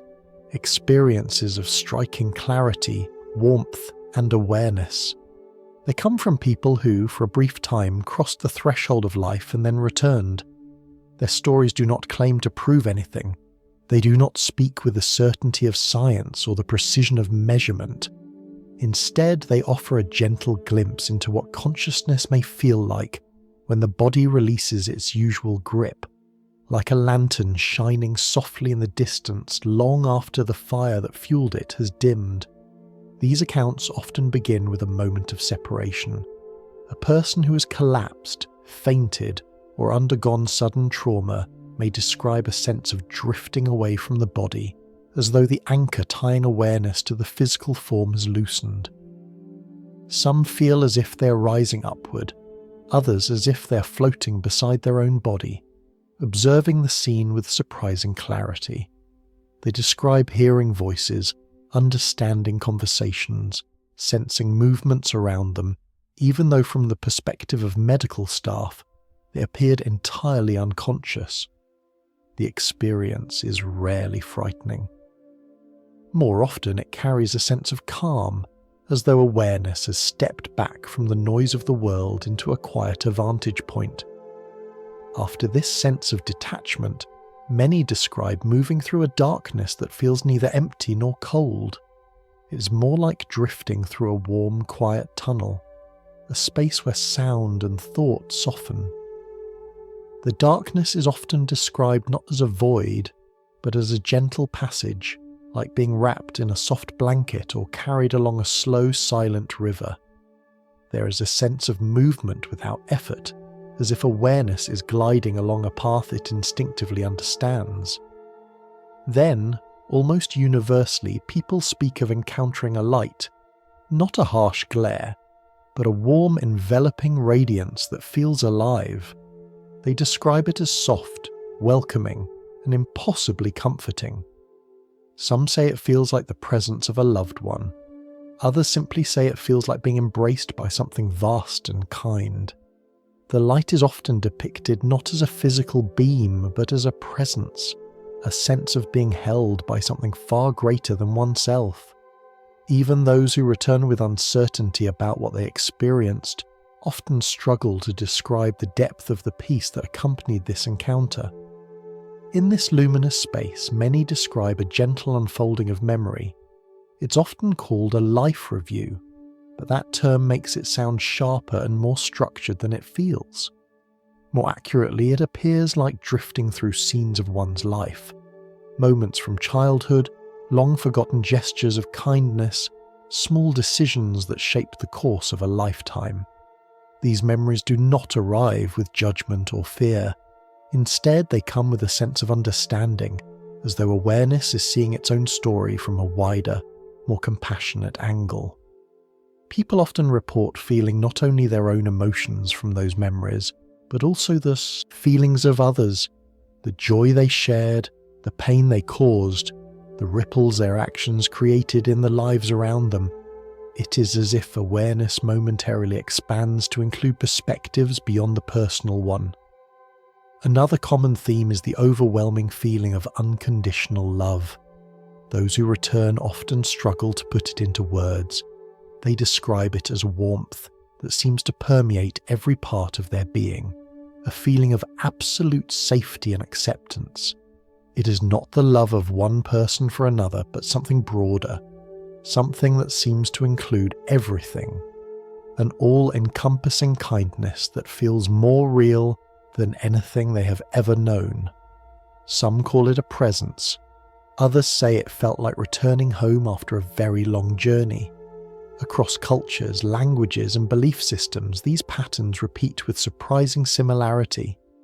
People from entirely different backgrounds describe nearly identical sensations: the detachment, the passage through darkness, the encounter with light, the feeling of love, the unfolding of memory. This shared structure does not speak to any particular interpretation. It simply suggests that when the usual boundaries of the body weaken, consciousness may express itself in ways that are deep, vivid, and strangely coherent. There are also accounts where individuals describe reaching a boundary, a line, a gate, a river, or a veil, beyond which they sense they cannot return. These boundaries differ in appearance but share the same emotional tone. They feel peaceful but final. People describe knowing, without being told, that crossing the boundary would mean leaving their life behind. And almost always, they describe a choice, a quiet inner understanding that they can return to the body or continue onward. Many speak of being told, gently, that their time has not yet come. Others feel a pull toward life, perhaps from loved ones or unfinished responsibilities. Regardless of the imagery, the moment of return is often accompanied by a sense of being drawn back into the body, sometimes reluctantly, sometimes quickly, like a sudden inhalation. For medical staff, these moments often appear inexplicable. The person may have been deeply unconscious, with no outward signs of awareness. Their heartbeat may have paused, their breathing may have stopped, and yet upon revival they describe vivid perceptions and detailed memories of events that occurred while their body was unresponsive. These reports, while difficult to study, highlight the possibility that consciousness may be able to persist in ways we do not yet understand. They challenge the assumption that awareness must disappear the moment the body falters. Still, near-death experiences do not claim to answer the profound questions they raise.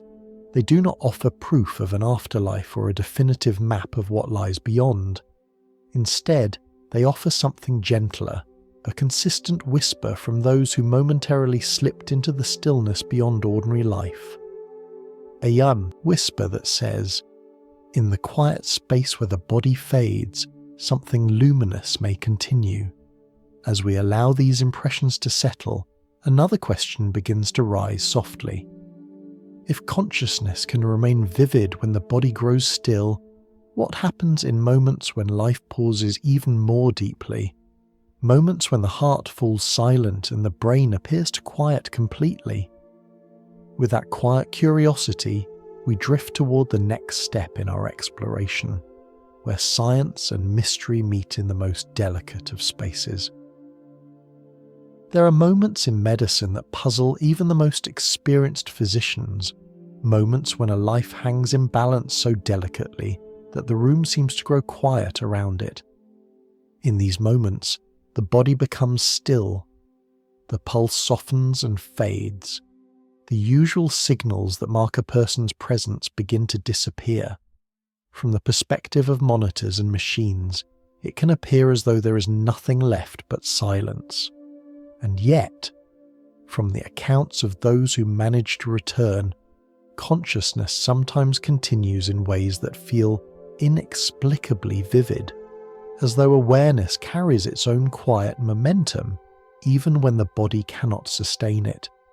These experiences often begin when the heartbeat falters and then stops. Doctors describe the body entering a deep, hushed state, almost like a winter landscape where nothing seems to move. The chest no longer rises or falls. The familiar rhythm of life becomes flat and still. Machines fall quiet except for the alarm that signals the change. From the outside, it would seem impossible for someone to be aware of anything at all. And yet, people who are revived from these moments often describe experiences that unfold during this interval. Experiences filled with detail, clarity, and emotional depth. Some recall hearing the voices of the medical team working around them, even when their eyes were closed and their body showed no response. Others remember the pressure of hands performing life-saving actions, or the sound of instructions given across the room. A few describe floating above their own body, observing the scene from a vantage point that feels both impossible and strangely natural. When they recount what they saw, the descriptions often match what actually happened, including small details that were never spoken aloud. Doctors who witness these cases sometimes admit quietly that they cannot fully explain them. They know what the monitors show. They know what the protocols say about how quickly awareness should fade when the body becomes silent.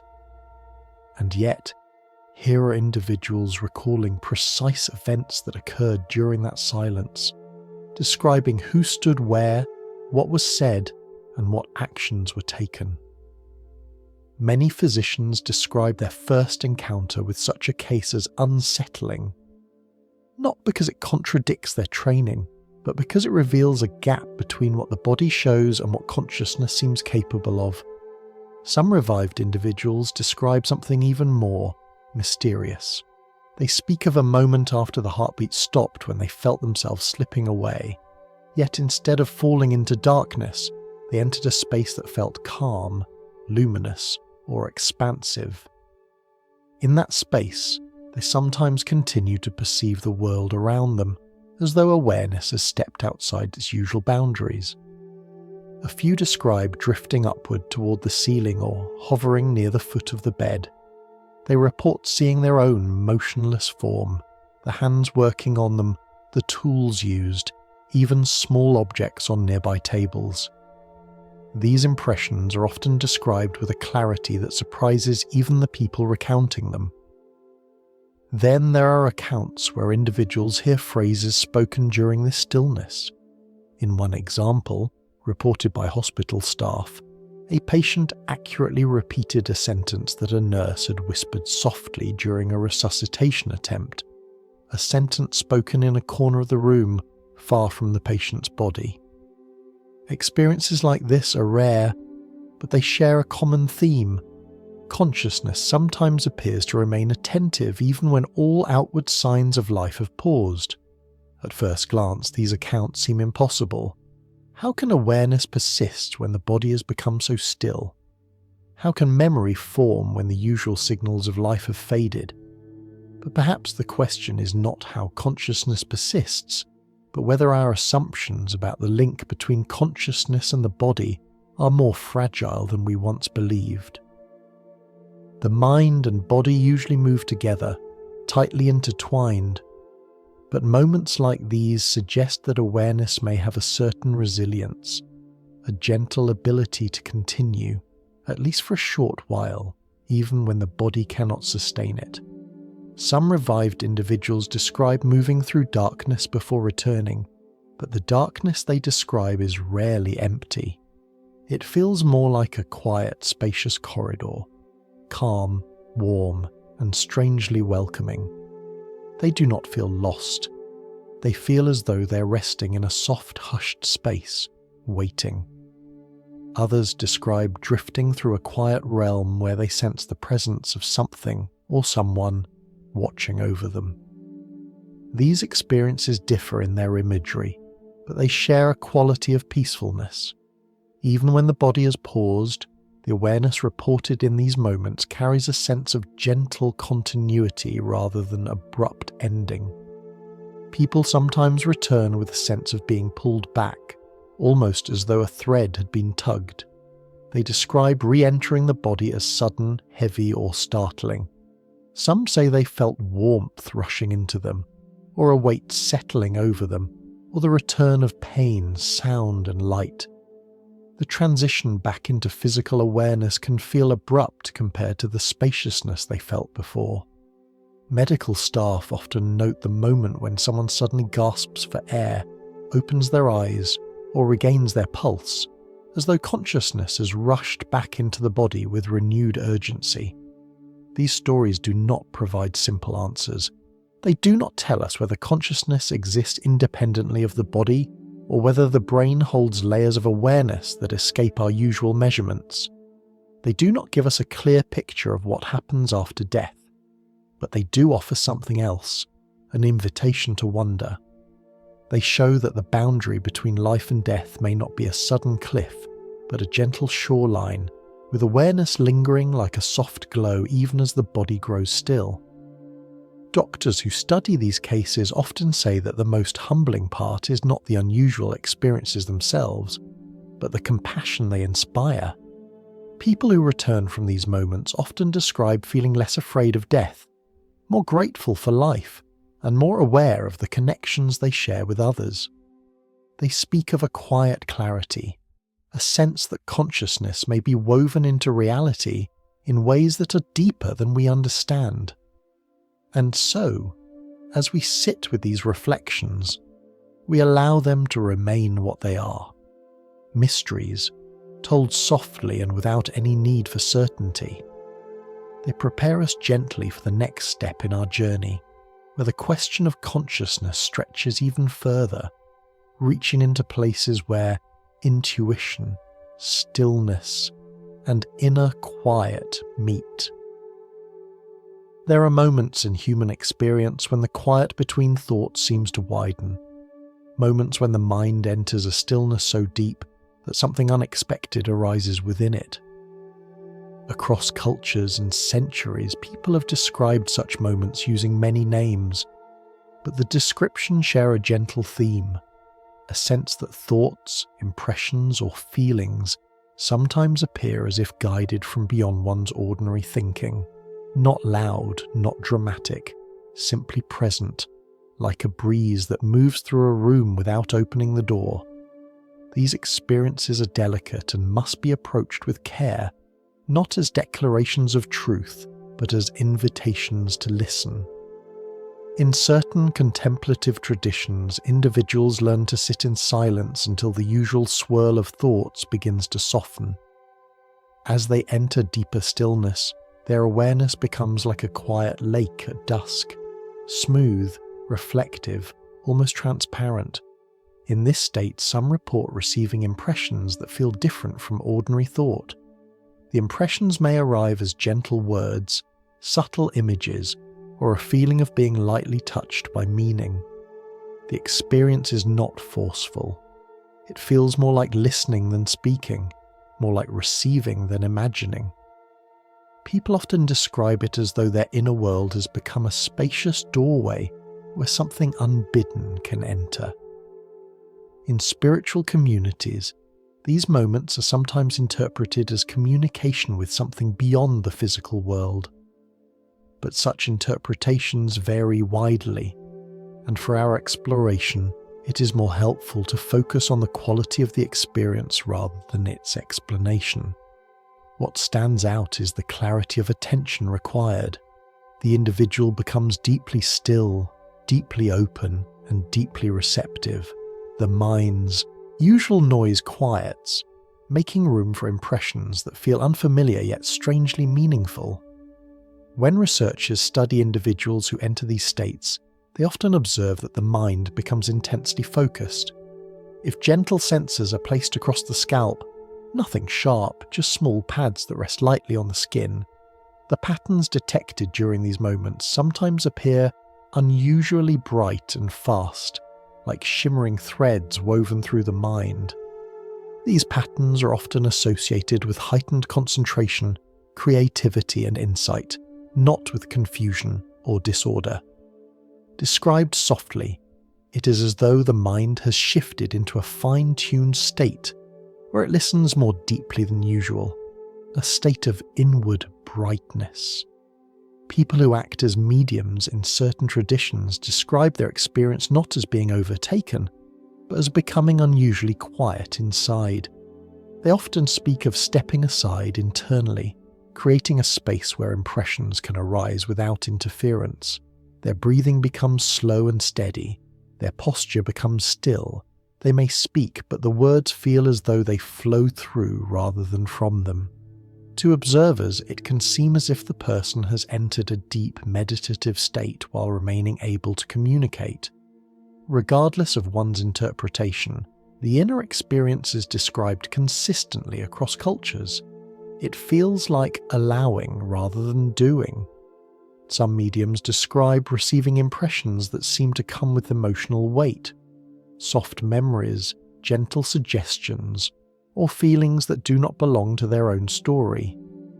Others describe receiving impressions that seem linked to people present in the room. Again, these accounts do not need to be taken as literal communication across worlds.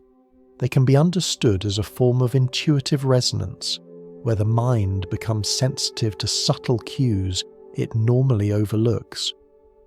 What makes them interesting is not the claim, but the quality. A mind so quiet that faint signals, whether from memory, empathy, or something wider, can be felt more clearly. There are too stories from those who enter such states without identifying as mediums.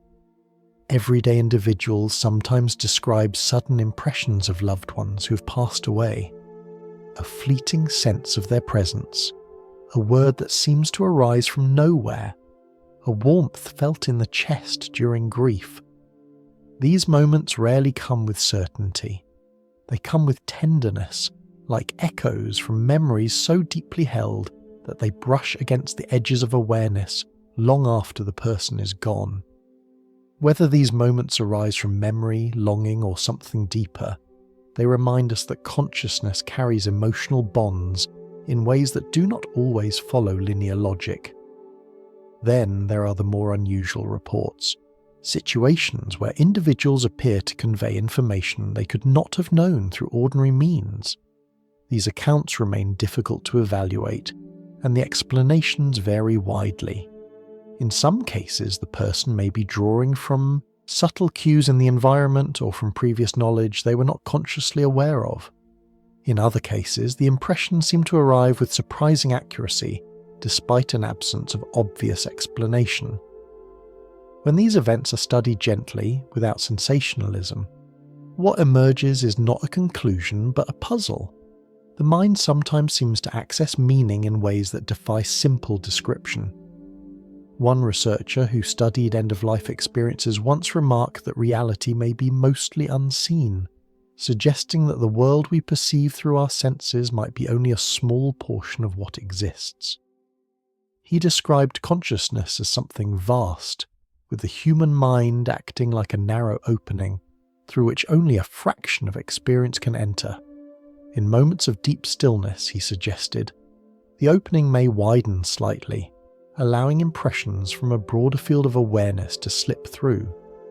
His framing was poetic rather than scientific, but it carried a sense of wonder that resonates with many who have reported unusual experiences near death or in states of deep meditation. These ideas remain speculative, and they should be held lightly. The goal is not to prove anything, but to explore the edges of perception with an open heart. What we can say with honesty is that many people, ordinary individuals, not seekers of the extraordinary, have felt moments when thoughts or impressions seem to come from outside their usual flow. Whether these moments arise from intuition, memory, subconscious pattern recognition, or something more subtle, they invite us to consider that consciousness may extend into subtle dimensions we do not fully understand. The most profound aspect of these experiences is their impact on the individuals who have them. People often emerge from such states feeling comforted, connected, or less fearful of death. They speak of a sense of continuity, as though awareness does not end sharply at the border of the physical world. Even if the impressions are shaped by the mind itself, they serve as bridges, reminders that consciousness is capable of touching depths far beyond the everyday flow of thought. As we rest in these gentle reflections, a new question arises with quiet inevitability. If consciousness can sometimes stretch beyond the physical senses, even if only in fleeting, fragile ways, what does this mean for the deeper nature of mind? Could it be that awareness is not confined to the physical story at all?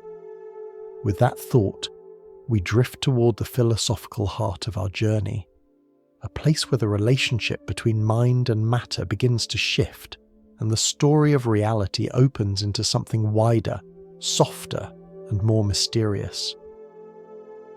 There are questions that follow us quietly through life, questions that sit just beneath the surface of thought and rise only when the world becomes still enough for them to breathe. One of the oldest and gentlest of these questions is this: where does consciousness truly come from? Does it rise from the brain the way music rises from a violin, shaped by wood and strings, yet something more than the sum of its parts? Or is the relationship the other way around? Could it be that consciousness is the larger field, and the brain is simply one of the many instruments through which that field expresses itself? For most of our days, we don't think about such things.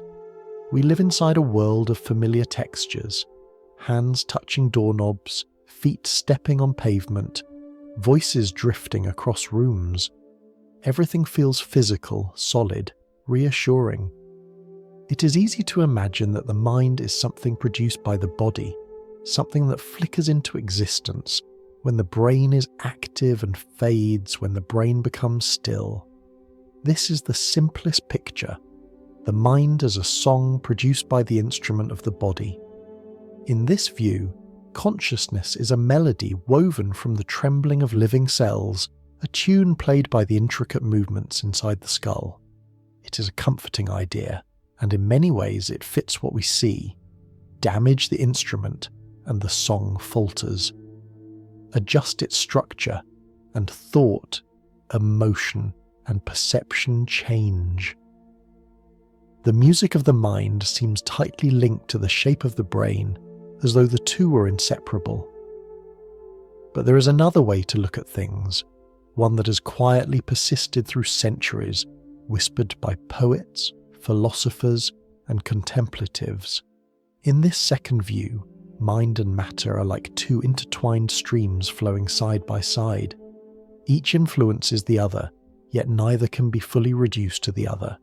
It is a relationship rather than a hierarchy, like two dancers moving in step.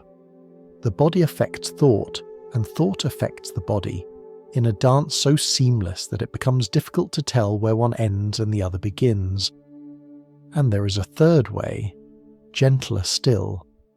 It begins with the idea that experience, the simple fact of being aware, may be more fundamental than the physical objects we observe.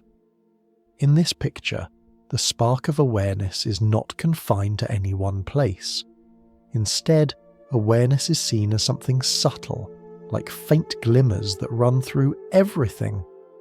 Just as a firefly lights a dark field with tiny pulses of brightness, experience may flicker throughout the world in small, quiet ways, not as thoughts or emotions, but as something simpler and more basic, a soft inner glow that belongs not only to humans but to all forms of existence. If this feels too abstract, imagine it like this.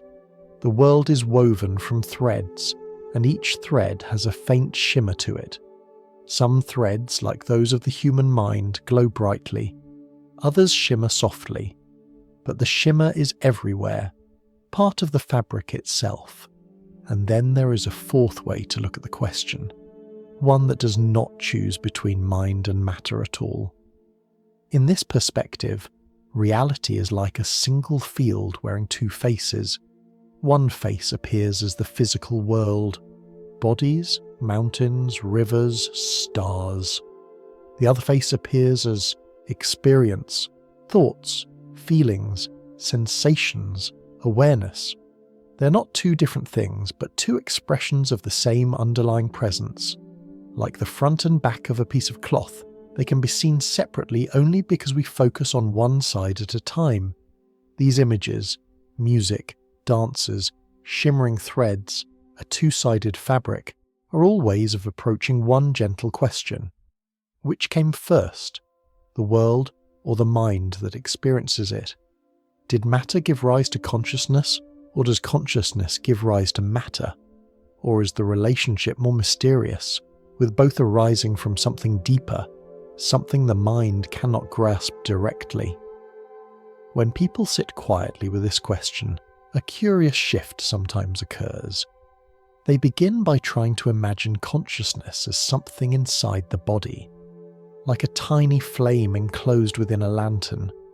But with enough stillness, the picture can flip. Instead of the mind being inside the body begins to feel as though it appears inside awareness, the way a dream character appears inside a dreamer's mind. Not in a way that denies the reality of the body, but in a way that reframes it, as one experience among many, all appearing within the same open field of awareness. It's a gentle reversal, like turning a glove inside out. Suddenly the boundaries soften. The body, the room, the world, all of them seem to arise within the same space of knowing. Awareness is no longer something small and contained.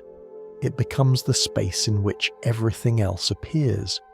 This idea is echoed softly in contemplative traditions, which suggest that awareness is like the open sky, spacious and unaffected by the clouds that pass through it. Thoughts, emotions, sensations, these are the clouds. The body is one cloud, the world is another. Awareness holds all of them, quietly. But there's something even more intriguing. When we return to the idea of the brain shaping consciousness, we can soften it into a new image.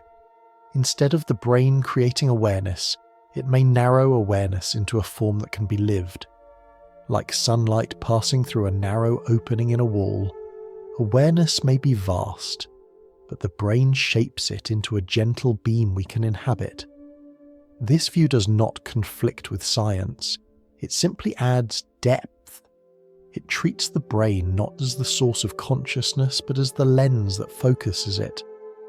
And so, as we explore these different ways of understanding mind and matter, something becomes clear. None of them need to be taken as absolutes. They're gentle stories, ways of pointing at a mystery too deep for language. What matters is not choosing one, but seeing that the question is more open than we once believed. Consciousness may be the song of the brain, or the field in which the brain appears, or the shimmer that runs through all things, or the fabric that wears mind and matter as two quiet faces. As we rest in this possibility, another question rises softly. If awareness is spacious enough to hold the world, what does it mean to recognize ourselves as that space? With that thought, we drift toward the next step in our journey, a step that turns gently inward. If you sit quietly for a moment, long enough for the mind to loosen its usual grip, you may begin to notice something subtle beneath all experience. It is not a thought, because it remains even when thoughts fall silent. It is not a feeling, because it does not rise or fade the way emotions do. It is not a sensation, because it does not depend on the body, and yet it is unmistakably present. It is the simple fact of knowing, the open space in which every sound, every memory, every breath appears and disappears. This quiet space is what we call awareness, though even that word is just a gentle pointer to something deeper and more familiar than language can describe. To explore this space, imagine that all your experiences are like ripples spreading across a still lake.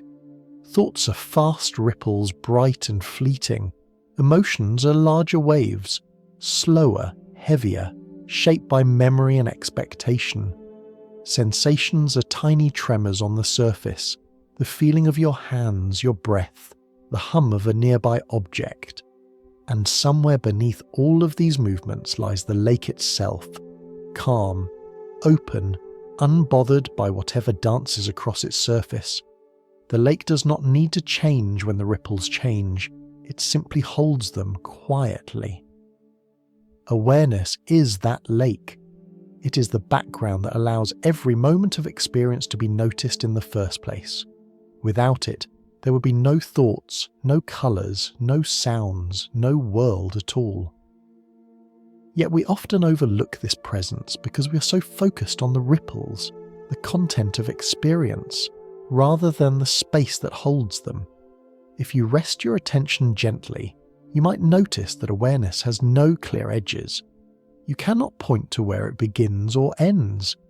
You cannot find a border that separates awareness in your body from awareness of the room. It feels more like an open sky than a confined space. The body appears inside this sky. Thoughts appear inside it.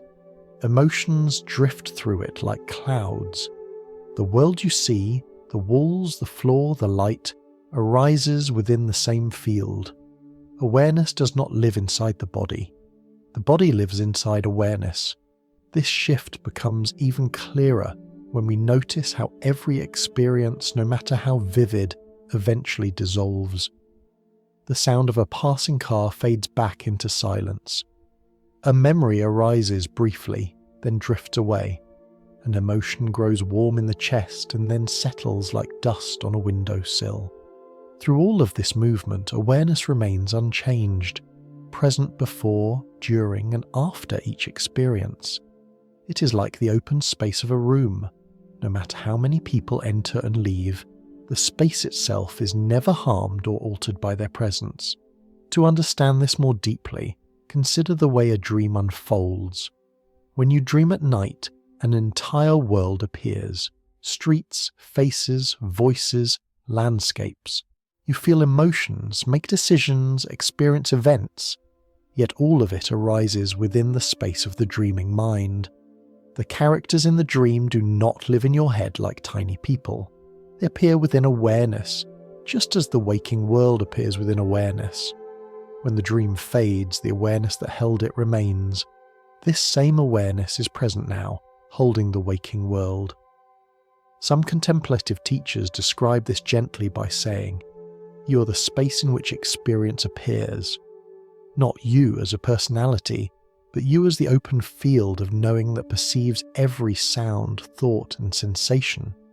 The body is part of that experience, but it is not the location of awareness any more than a character in a dream is the location of the dreamer.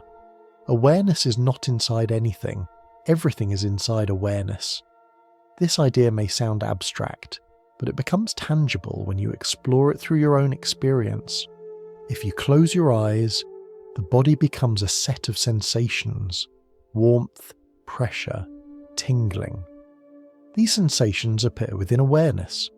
If you listen carefully, sounds arise from various directions: the hum of electricity, the rustle of fabric, distant footsteps.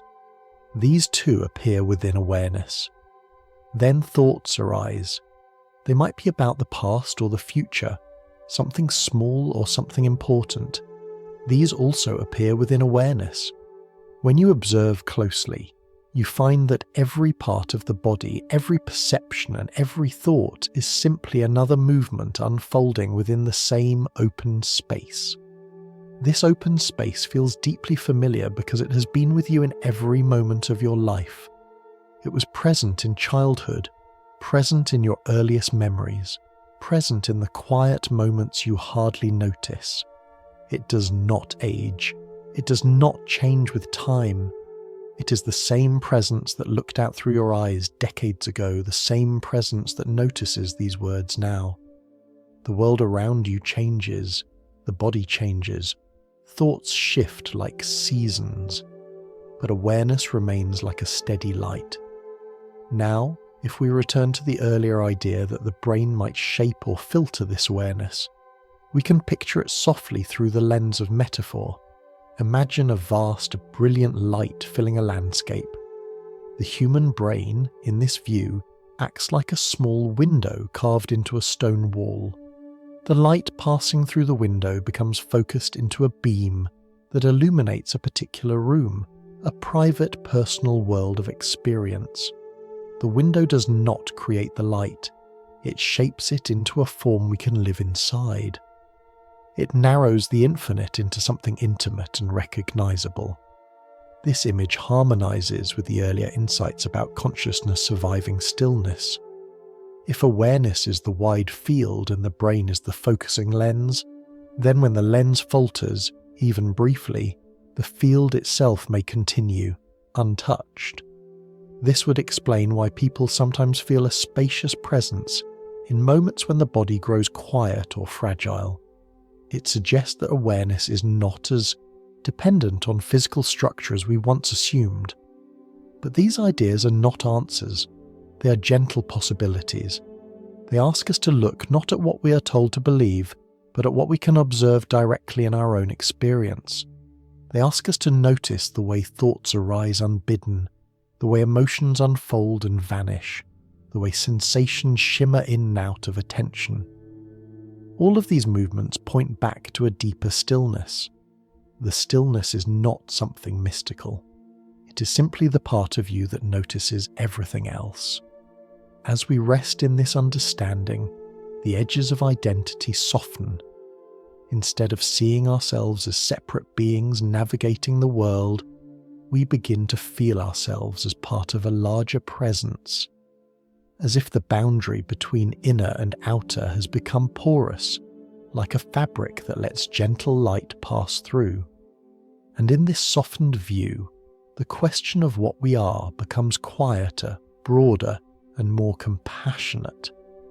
With this sense of spaciousness accompanying us, we drift toward the final step of our journey, a reflection on how all these mysteries can change the way we live, the way we see ourselves, and the way we touch the world around us. There is a moment, usually late in the night, when the world becomes quiet enough for deeper questions to float to the surface.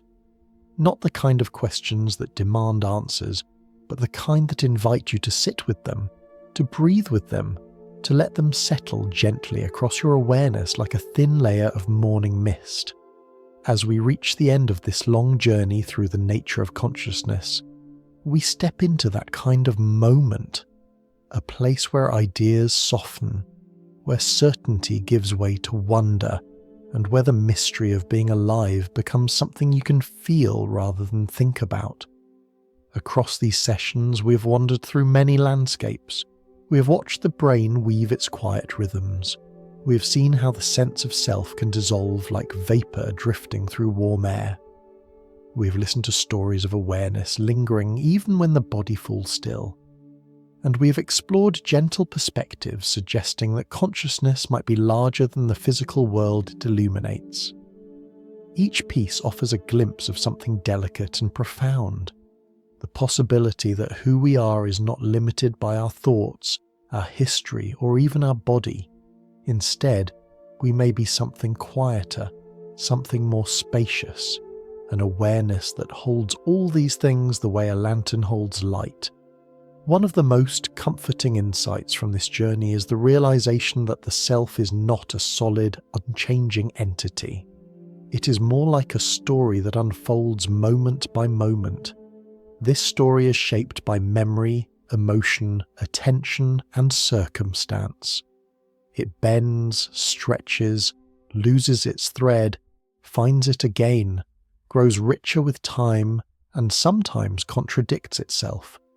But beneath the changing story lies the one who is aware of it, the presence that remains steady even when the plot shifts unexpectedly. When you feel lost, overwhelmed, or uncertain, remembering that the self is a story can bring relief. Stories can be revised, stories can be softened, stories can be rewritten with compassion. Another gentle lesson is that awareness itself is remarkably resilient. It does not disappear when thoughts become noisy or when emotions surge. It does not vanish in sleep, in dreams, or in the quiet moments when the body becomes still. Awareness remains like the background hum of a peaceful room, present even when you do not notice it. This insight reduces fear, not only the fear of losing control, but also the deeper fear that lies beneath it, the fear of non-existence. To sense awareness as something steady and continuous is to realize that you are not as fragile as you once believed. There is also the lesson of connection. When consciousness is seen not as something contained within a single body, but as a field that holds the world, the distance between self and others begins to soften. Compassion becomes easier, not because you force yourself to be kind, but because the boundary between you and them does not feel as sharp. You begin to recognize the same awareness shining through every face you meet, every voice you hear, every story you encounter. The world feels less like a collection of separate lives, and more like a shared experience expressed through countless perspectives. This shift often brings a sense of spaciousness into daily life. Small frustrations lose some of their weight. Moments of beauty, a beam of sunlight across the floor, a warm breeze through a window, the sound of quiet laughter, feel richer. Even challenges become invitations to pause, breathe, and return to the stillness beneath the noise. When you recognize that every thought and emotion arises within awareness, you no longer cling to them as tightly. You allow them to pass through, the same way you allow clouds to drift across the sky without insisting they stay or disappear on command. These insights also touch the way we view death. Not as a sharp ending, but as a continuation of the mystery we've already been exploring. If consciousness can remain present when the body becomes still, as countless experiences suggest, then perhaps the transition at the end of life is not an abrupt extinguishing, but a movement into a deeper quiet. Even if we do not know what lies beyond, the possibility softens fear and brings comfort. The unknown becomes less threatening, more like a doorway than a wall. And yet, the most important lesson may be the simplest one. Consciousness is a mystery worth cherishing, not because it needs solving, but because living within it is already a gift. The ability to feel, to sense, to think, to love, to imagine, to wonder. All of these arise from the same quiet presence that has accompanied you since the very first moments of your life. Every experience you have ever had, from the grand to the ordinary, has unfolded within this field of awareness. It is your oldest companion, your closest friend, and the one thing in your life that has never left your side. As this journey draws to a close, imagine yourself standing on the shore of a calm lake at dusk. The water reflects the fading light. The air is still. The sky stretches wide above you. In this quiet scene, notice that you're not just the person standing on the shore. You're also the awareness that holds the entire image. The lake, the sky, the air, the breath, rising softly in your chest. In that awareness, there is peace. There is warmth. There is a sense of being part of something vast and tender. You do not need to reach for this understanding. You only need to let it emerge naturally, like the moon rising over the horizon or a memory floating gently into view. Awareness is not something you find. It is something you relax into, something you have always been. And so we end this journey not with answers, but with openness, not with conclusions, but with a deep breath. Let the mystery of consciousness be a soft place to rest, not a puzzle to solve. Let it guide you gently into sleep, into dreams, into tomorrow, and into every moment that follows. For wherever you go, awareness goes with you, quietly, patiently, endlessly, like a warm light that never goes out.